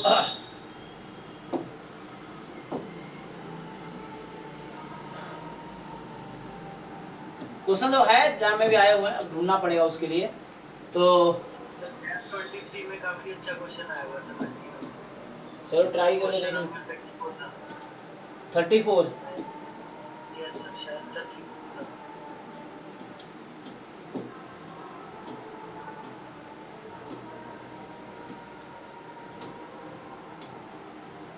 पहले तो गेट चल रहा है।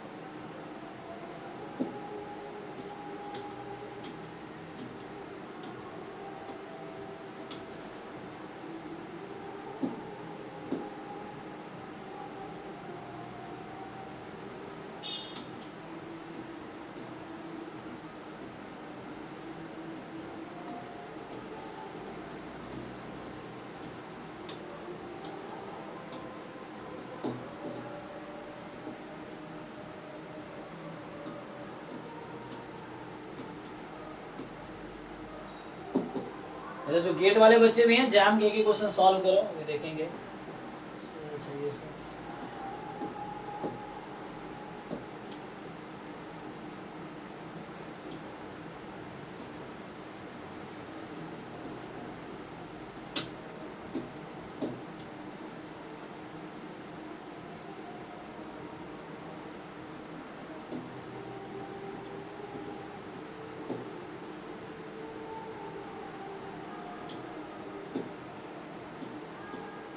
तो ये है, ठीक है। देखो तो ये जैम 2023 का ही है, चलो ट्राई करते हैं।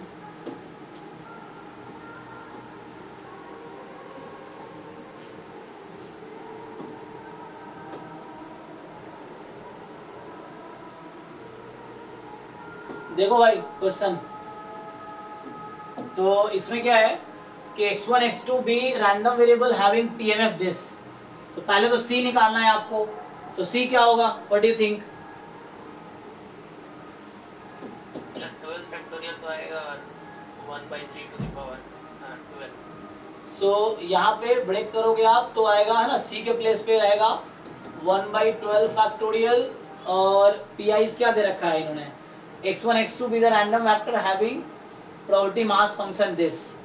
सो लाइक ऐसा p1 की पावर है ना x1, p2 की power x2, 1 minus p1 minus p2 की पावर कितनी, 12 माइनस x1 माइनस x2। ये एक्चुअली x1 x2 से इंडिपेंडेंट है, तो इसीलिए 1/3 का ही आएगा। एक मिनट x1 x2 0 से 12 तक है, x1 x2 कहाँ इंडिपेंडेंट है, मतलब कि जो न्यूमरेटर है वो पावर में नहीं है, तो ये 1/3 पे ही है। हाँ 1/3।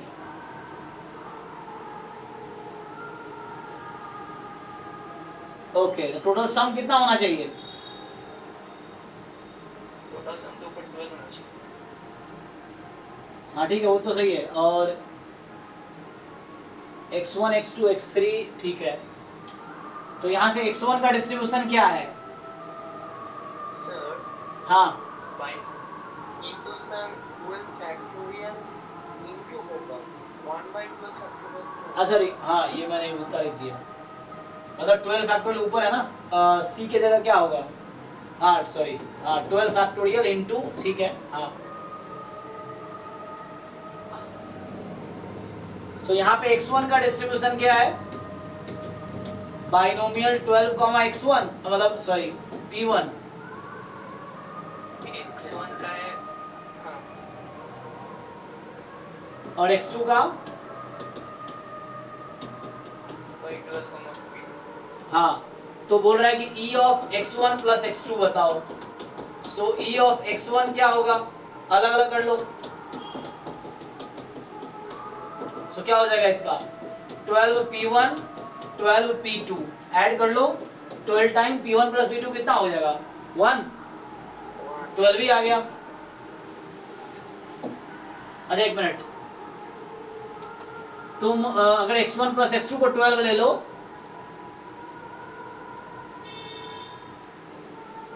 सो p1 प्लस p2 कितना आएगा? How will you decide?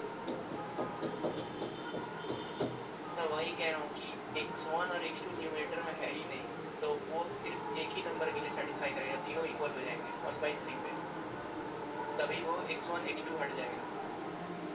अच्छा मैं समझ गया तुम जो कहना चाह रहे हो। एक्चुअली वो अभी मैंने लिख दिया है, बट वो x1 x2 से फ्री है ना एक्चुअली ये, तो मैं इसको ठीक से अगर लिखूं, सो यहाँ पे जो pmf है, मतलब एनीवे इसको तुम छोड़ो। देखो अभी तो मैं वैसे लिख रहा था, अगर इसमें मैं समेशन डायरेक्टली लगा दूं तो क्या होगा तुम ये बताओ। समेशन इक्वल टू 1 कर देता हूं तो क्या होगा? किसके इक्वल होगा समेशन? ये सर डबल समेशन हो जाएगा, फिर वो बाइनोमियल सॉल्व करना पड़ेगा, उससे सी आएगा। हाँ माइनस इंक्लूड से इंक्लूडिंग तो समेशन कर देगा। नहीं यहाँ x1 plus x2 less than equal 12 है ना, तो वो एक्चुअली कांस्टेंट है। सही कह रहा था, यहाँ पे 1 है एक्चुअली ना, कहीं ना कहीं 1 है। हाँ 1 है, इसीलिए इंडिपेंडेंट है।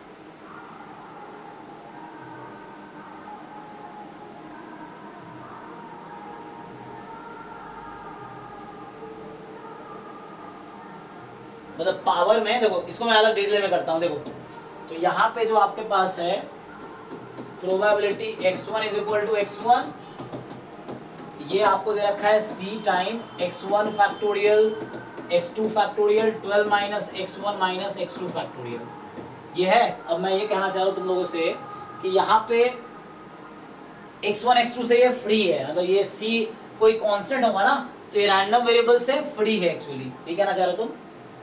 तो इस पर डबल समेशन लगाओगे, तो मैं पूछ रहा हूँ डबल समेशन करके क्या आंसर आएगा? तो कॉम्प्लिकेट हो जाएगा। हाँ, तो इसका मतलब ये है कि यहाँ पे कहीं ना कहीं तुम्हारे पास कोई नंबर है, जैसे उसकी पावर में, तो ये इस तरह से कुछ होगा, जैसे मान लो 12 factorial x1 factorial x2 factorial 12 minus x1 x2, तो यहाँ ऐसा रहेगा ना, तो ये c अपॉन 12 फैक्टोरियल। अभी मैंने ऐसा बैलेंस किया इसको भी, ठीक है।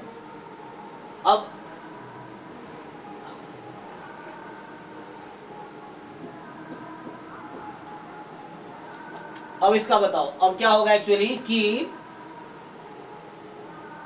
यहाँ कोई पावर क्या हो रहा है एक्चुअली, ये जो पावर है ना, वैसे अगर रहता p1 की पावर x1, p2 की पावर x2, p3 की पावर, या 1 माइनस p1 माइनस p2 इसकी power 12 minus x1 minus x2, तो ये पावर खत्म हो जाए। पावर एक्चुअली तीनों नंबर इक्वल है, इसका मतलब यही ना। ये एक्चुअली कांस्टेंट के इक्वल कब आएगा? This is free of x, so this quantity is free of x1 x2। ऐसा कब होगा? क्योंकि इसमें तो x1 x2 आना नहीं चाहिए, वरना यहाँ पे होता। तो ये फ्री कब होगा? जब P1 is equal to P2 is equal to 1 minus P1 minus P2 और इक्वल टू क्या हो जाएगा तीनों? 1/3। तो ये 1/3 की पावर x1, 1/3 की पावर x2 और 1 माइनस 2/3 मतलब 1/3 की पावर समथिंग, ऐड कर लो पूरे को तो कितना आ जाएगा ये? तो कहने का मतलब ये कि आपका ये पीएमएफ कुछ इस टाइप का आ गया। तो अब आ गया 1/3 की पावर x1, 1/3 की पावर x2 और 1/3 की power 12 minus x1 minus x2। अब देखो तुम, क्योंकि ये क्वांटिटी x1 x2 से फ्री है, तो फ्री कब होगा ये? अब इन तीनों को पावर ऐड कर लो तो घट जाएगा। तो अब क्या लग रहा है, सी की जगह क्या आ गया? सर हाँ हमने जनरलाइज क्यों नहीं किया, ऐसा ही क्यों किया? कौन जनरलाइज? तो जनरलाइज वैल्यू कर रहे हैं तो उसमें क्या गलत था? और उसमें गलत ये है कि x1 x2 x3 random variable है और c क्या है? c तो कांस्टेंट है ना, तो x1 x2 के चेंज करने से भी c चेंज नहीं होना चाहिए था, c थोड़ी चेंज होगा। तो इसका मतलब ये कोई कांस्टेंट होगा, इसका मतलब है कि ये क्वांटिटी कोई कांस्टेंट है। और ये कांस्टेंट कब आएगी आप ये सोचो, यहाँ P1 P2 P3 है, this is P1 this is P2 this is P3, तो ये P1 P2 P3 है। अब ये कांस्टेंट कब होगी? जब पावर इसका कैंसिल हो जाएगा सारा ना, मतलब ये रैंडम वेरिएबल से फ्री होना चाहिए ना, कांस्टेंट है वो। So that is independent of x1 x2 x3, x1 x2 free of x1 x2। तो उस केस में, और ये तभी पॉसिबल है जब P1 की वैल्यू P2 की वैल्यू P3 की वैल्यू ये इक्वल हो। उससे क्या होगा, पावर पावर ऐड हो जाएगा, पावर ऐड होके कैंसिल कर देगा एक दूसरे को, तब वो कांस्टेंट बन जाएगा। तो ये क्वांटिटी कांस्टेंट के इक्वल कब आएगी? कांस्टेंट मतलब फ्री ऑफ x1 x2 कब होगी? ये x1 x2 से फ्री कब होगी? तो उस केस में उसको ऐसा होना पड़ेगा। तो अब आपके पास x1 का डिस्ट्रीब्यूशन आ गया बाइनोमियल 12, ये आ जाएगा 1/3, x2 आ गया बाइनोमियल 12, 1/3 और x3 भी, मतलब x1 x2 तो ही है। अब सारी क्वांटिटी आ जाएगा, ठीक है, देख लो अब। हाँ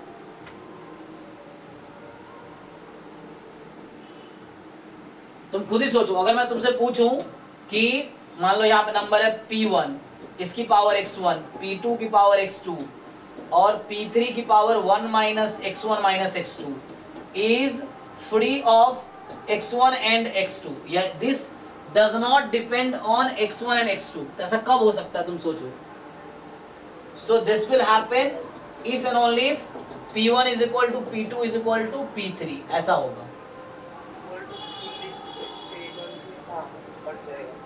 तो x1 x2 x3 हट जाएगा। हाँ वही करना है मुझे कि x1 x2 कैंसिल हो जाए। सर ये इक्वल टू तो होगा बट 1/3 क्यों होगा, ऐसा क्यों? तीनों का सम कितना आना चाहिए? तीनों का सम कितना होना चाहिए? सर अगर 1/2 प्लस 1/2 प्लस 1 माइनस 1/2 माइनस 1/2 करेंगे तो कहाँ होगा? फिर तो पूरा जीरो हो जाएगा। तुम चेक करो, 1 माइनस 1/2 माइनस 1/2, तो 1 माइनस 1 कितना? अच्छा उसको देखना सर, तो जीरो। हाँ तो जीरो की पावर कोई नंबर हो गया तो पूरा जीरो हो गया टर्म तुम्हारा पूरा, तो पीएमएफ बनेगा ही नहीं फिर तो ये सम भी तो P1 plus P2 plus P3 1 भी तो होने चाहिए।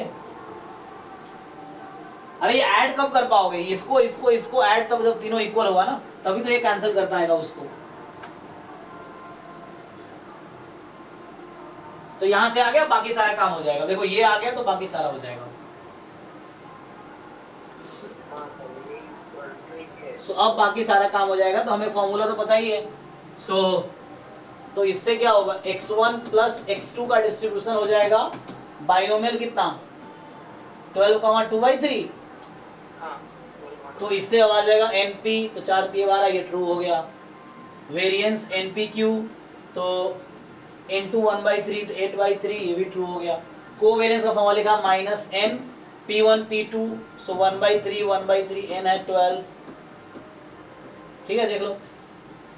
माइनस n p1 p2 लिखा था ना हमने, तो ये आ गया 4/3 आ गया माइनस में, तो लेकिन ये 5/3 कह रहा है। सॉरी कितना आएगा ये चेक कर लो, 3 4 12, सही है, ठीक है। सही है। तो ये आउट हो गया। Variance of x1 plus 2x2, तो कोई प्रॉब्लम नहीं है, आप इसको अलग अलग कर लो। तो वैसे भी कर सकते हो, वेरिएंस ऑफ x1, ठीक है ना, तो उससे आ जाएगा variance of x1 4 time variance of x2 plus 2 time, और ये बाहर आ जाएगा 2b, तो 4 टाइम को वेरिएंस बिटवीन x1 x2। अब सारी क्वांटिटी मुझे पता है, सब पुट कर देंगे, ठीक है। तो वेरिएंस ऑफ x1 npq, तो 12 कॉमा यहाँ p1, तो ये p1 डिसाइड हो गया तुम्हारा 1/3, p2 डिसाइड हो गया 1/3, इस तरीके से। तो 4/3 ये आ जाएगा, 8 आ जाएगा। सॉरी 8/3, 8/3 4 into 8 बचे। एक मिनट करते हैं यहाँ से, हाँ 4 into 8/3 सॉरी, हाँ प्लस, तो यहाँ से आ गया 4 टाइम को वेरिएंस बिटवीन x1 x2, तो मैं देखा ही है को वेरिएंस बिटवीन x1 x2 ये आया था -4/3 आया था। सो फाइनली आ गया 8/3, बताओ सिंप्लीफाई कर लो, तो -16/3 32/3, तो प्लस 32/3 है और -16 है, तो प्लस 16/3 रहेगा, 8 आ गया, 8 आ गया मतलब ये ट्रू हो गया। ओके, मतलब इस बार ना क्वेश्चन बहुत सही बनाया था। तो सिंपली ये है कि तुम्हें इसको कांस्टेंट कर देना था, मेनली यहाँ पे कॉन्सेप्ट यही था कि ये जो हमने पीएमएफ लिखा है P1 P2 P3 उसको कांस्टेंट बना देना, ये कोई एक नंबर आ जाए जो x1 x2 से फ्री हो जाए। तो x1 x2 से फ्री कब होगा, वही c है तुम्हारा। तो x1 x2 से फ्री होने के लिए इसको इसको इसको इक्वल होना पड़ेगा तीनों को, और तीनों का सम भी 1 होना चाहिए, तीनों का इक्वल होना चाहिए 3 नंबर को, और सम 1 होना चाहिए। तो ये आ गया। और कोई क्वेश्चन बताओ जो बाईवेरिएट का है जैम में, देखो जरा, ये अच्छा क्वेश्चन था, काफी अच्छा क्वेश्चन था। मेरे वही है कि है ना, यहाँ पे जो टर्म है x1 x2 से फ्री, वरना रैंडम रहेगा ना वो, तो रैंडम नहीं होना चाहिए, कांस्टेंट होना चाहिए। डबल समेशन से भी होता है। हाँ उससे भी आ सकता है, डबल समेशन अगर तुम लगाओ तो भी आ जाएगा। हाँ जो कैलकुलेशन भेजा है एक, अच्छा, RIC हाँ उससे भी आ जाएगा, कांस्टेंट है। So x1 factorial x2 factorial 12 minus x1 minus x2 factorial, यहाँ x1 plus x2 less than equal to 12 है, यही ना। हाँ तो x2 को 0 से 12 माइनस x1 ले लेंगे। हाँ हाँ 0 से 12 माइनस x1 और x1 को 0 से 12 ले लेंगे, उसको c by x1 को बाहर ले लेंगे, और ये 1 है, उसके बाद ऊपर नीचे 12 माइनस, हाँ ऊपर नीचे 12 माइनस x1 फैक्टोरियल से मल्टीप्लाई कर देंगे, फिर वो 1 प्लस x1 और n वाला बन जाएगा। तो वहाँ से बाहर आ जाएगा 2 की पावर 12 माइनस x1, 2 की पावर 12 बाहर ले लेंगे, 2 की पावर माइनस x1 हो जाएगा, फिर वो 1 प्लस 1 बाई 2 की पावर 12 बन जाएगा। तो ये हो जाएगा। हाँ तो ये वही है। तो यहाँ से तुम इसका डायरेक्टली फॉर्मूला भी होता है ना,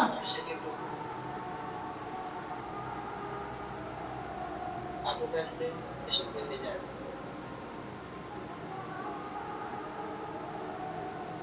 इसको तुम ऐसे भी लिखते हो ना, तुम्हें याद है लोग ऐसे इस तरह लिखते हैं, सी बाहर कर दे तो ये समेशन लिखता है ना ये, और ये होता है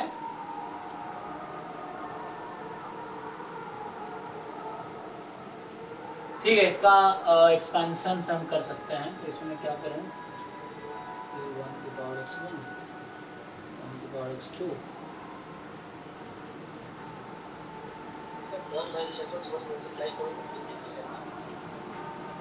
तुम्हें पता है इतना दिमाग लगाना भी नहीं, ये है, ये जो c बाहर कर लिया तुमने, जो बचा एक्चुअली वो है 1 प्लस 1 प्लस 1 इसकी पावर 12, इसको खोलो यही आएगा। तो इतना दिमाग नहीं चलना। तुम्हें पता है ना कि अगर मैं तुमसे ये पूछूं कि समेशन NCR है ना, R फ्रॉम मान लो 0 to n है, तो इसका सम क्या जानते हो तुम लोग, 2 की पावर n जानते हो कि नहीं, है ना। तो उसी तरीके से ये जो डबल समेशन है ये किसका एक्सपेंशन है, ये बाइनोमियल, ये तुम्हारा क्या हुआ है इसको तो एक्सप्लेन करता हूँ। ये क्यों 2 की पावर n आया, 1 प्लस इसकी पावर n आया ना, तो इसी फॉर्मूले को ध्यान दो। देखो इसको लोग ऐसा लिखता है NC(x1) n minus x1 C(x2), double summation लगाओ तो ये आता है एक्चुअली 1 प्लस 1 प्लस 1 इसकी पावर आ जाएगी n। और यही है वो, ये जो लिखा है ये वही चीज है। तुम्हें मैं एक चीज समझाना चाह रहा था, ये जो है ना, मैं शुरू में एक नोटेशन यूज करना चाह रहा था, देखो n x1 x2 xn, अगर इस तरह लिखा या xk बोल दो, तो इसका मीनिंग क्या है? इसका मीनिंग है n factorial x1 factorial x2 factorial xk factorial, ये है। इसी को एक तरीके से तुम ऐसा लिख सकते हो, nc x1 n minus x1 c x2 n minus x1 minus x2 choose x3, चलता रहेगा, लास्ट में जो बचेगा बस xn या xk लिखा हूं तो xk आएगा, यहाँ जगह n माइनस सारे सब्ट्रैक्ट हो जाएंगे। और इसका अगर तुम समेशन लोगे ना, तो ये जो समेशन है n choose x1 x2 xk का, n मतलब n1, यहाँ पे क्या हो रहा है एक्चुअली तुम्हारा, ये हो रहा है कि x1 plus x2 plus xk का सम n है, तो ये समेशन तुम्हारा देगा 1 प्लस 1 प्लस 1 k टर्म्स उसकी पावर n, 1 कितना k की पावर n के इक्वल आएगा ये, तो ये वाला यूज कर लो, 2 सेकंड में हो जाएगा। ठीक, तो इसका जो ये तीनों सेम चीज, ये लिखना और वो लिखना, तीनों एक ही चीज है, ये नोटेशन या वो नोटेशन सेम है। और इसका जब समेशन लिखोगे तो यहाँ n टाइम समेशन यूज हुआ है, k टाइम समेशन में एक ही बार लिखा हूँ, मतलब समेशन k टाइम यूज हो रहा है, हर एक साइड पे समेशन यूज हो रहा है मतलब, तो यहाँ से आपका क्या आ जाएगा कि ये k की पावर n है, तो इस लॉजिक से इजिली आ गया। तो हमें 1/3 जो मैं डिसाइड कर रहा था, तो वो भी मेथड ठीक है कि फ्री कर रहे थे, नहीं तो सीधा सीधा इससे आ गया यहाँ पे आंसर कि ये जो है दिस समेशन, c को बाहर करने के बाद ये जो चीज है, this is the expansion of this. ठीक, तो c टाइम 3 की पावर 12 बराबर 1, एक बार चेक कर लो, तो c बराबर क्या आ जाएगा, मतलब कैलकुलेशन चेक करना पड़ेगा पहले मुझे, ऐसा कुछ। अच्छा 12 फैक्टोरियल कमी थी यहाँ पे, सॉरी, तो ये 12 फैक्टोरियल से मल्टीप्लाई और 12 फैक्टोरियल से डिवाइड करना पड़ेगा ना मुझे। हाँ ये आया देखो, तो यहाँ से इंटू 12 फैक्टोरियल आ गया ना, इंटू 12 फैक्टोरियल। मैं एक बार फिर से फॉर्मूला लिख देता हूँ जो मैं यूज कर रहा हूँ, सो इंटू 12 फैक्टोरियल तो इंटू 12 फैक्टोरियल, तो ये आ गया फाइनली। तो c की वैल्यू आ गई 12 फैक्टोरियल टाइम्स 1/3 की पावर 12।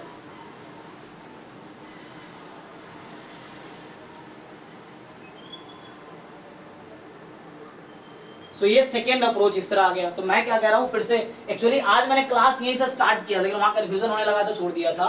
तो मैं अगर याद हो, मैंने ये लिखने की कोशिश की थी ना कि this power n is equal to what, तो इसी एक्सपेंशन में ये जैम 2023 वाला क्वेश्चन है। मैं यहाँ से शुरू किया था ना क्लास कि यह n फैक्टोरियल, अब x1 factorial, x2 factorial, xk factorial, अगर सम इसका मान लो मैं बोल देता हूँ x1 प्लस x2 xk का सम n ही है, नहीं यहाँ पे मुझे कुछ और लिखना पड़ेगा, तो लेट्स से नॉट x1, यहाँ पे क्या लिखूं मैं a1 a2, या लेट्स से तुम्हारे हिसाब से मैं ये लिखता हूँ p1 p2 pk, फाइन, हाँ इट्स फाइन। अब इसको मैं ऐसा लिख सकता हूँ, तो this is p1 raise to power x1, p2 raise to power x2, pk raise to power xk, when, जब मैं मान रहा हूं कि x1 plus x2 up to xk is equal to n। बस इसी पे काम हो गया तुम्हारा। देखो तुम्हारे केस में क्या था, तो मैं ये कह रहा हूं इसका अगर मैं, अच्छा इसका समेशन रह गया, दिस इज समेशन, अरे बाइनोमियल एक्सपेंशन तुम लोग को आता है ना, बाइनोमियल को जनरलाइज किया जा रहा है एक्चुअली यहाँ पे, जो बाइनोमियल एक्सपेंशन तुम लोग जानते हो, summation xi equal to n, i from 1 to k। जब तुम ये बोलते हो कि p1 प्लस p2 की पावर n तुम्हारा ncx, p1 की पावर x, p2 की पावर n माइनस x होता है, summation x from 0 to n, वही तो वहां भी हो रहा है ना, चीज तो वहां भी यही हो रही है। इसी को तुम खोलोगे तो क्या होता है, तो मैं जनरलाइज यहीं से करना चाह रहा था, x1 n माइनस, तो x2 बोल दो जाओ, तो इसको देखो x1 factorial x2 factorial x1 plus x2 is equal to n, p1 की पावर x1 p2 की पावर x2, देख लो। तो अब मैं तुम्हें अगर लिख के फिर से दिखाऊं, तो तुम्हें अब दिखना चाहिए कि इसको मैं अगर खोलूं तो क्या मिलेगा मुझे, अगर मैं इसको ओपन करता हूं इसी तरीके से, सो मैं 3 बार समेशन लिखने के बजाय एक बार ही लिख रहा हूँ, अगर तुम चाहो तो 3 बार लिख लो, कोई दिक्कत नहीं है। सो यहाँ पे ये है कि मैं x1 plus x2 plus x3 को मैं n मान लेता हूँ, n के इक्वल अगर आता है। So this summation is actually n factorial upon x1 factorial, x2 factorial, x3 factorial और p1 की पावर x1, p2 की पावर x2, p3 की पावर x3।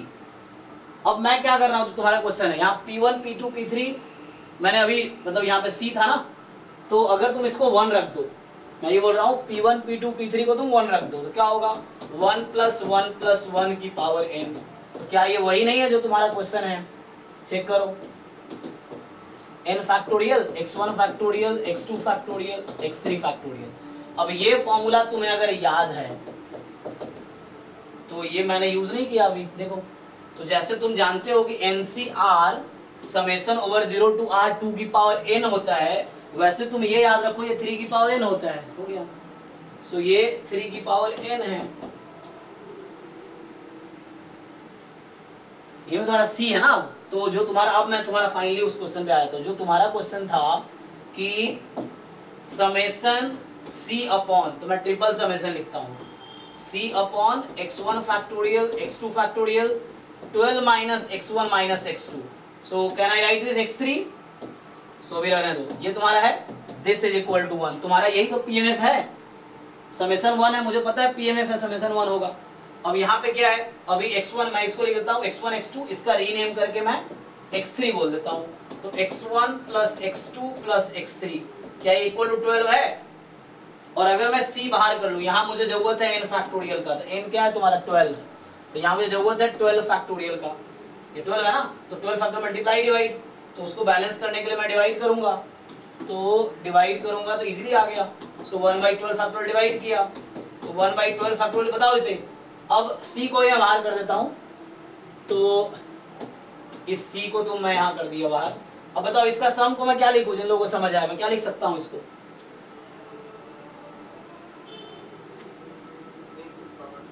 ठीक है ना, तो 1 प्लस 1 प्लस 1 की पावर 12 बराबर 1, यहाँ c है। तो फाइनली इस क्वेश्चन में एक यही बेटर अप्रोच है, हालांकि जैसे भी जो भी समझ आ रहा है, तो यहाँ से c फाइनली आ गया 12 फैक्टोरियल और इनटू में 1/3 की power 12। So this is your final.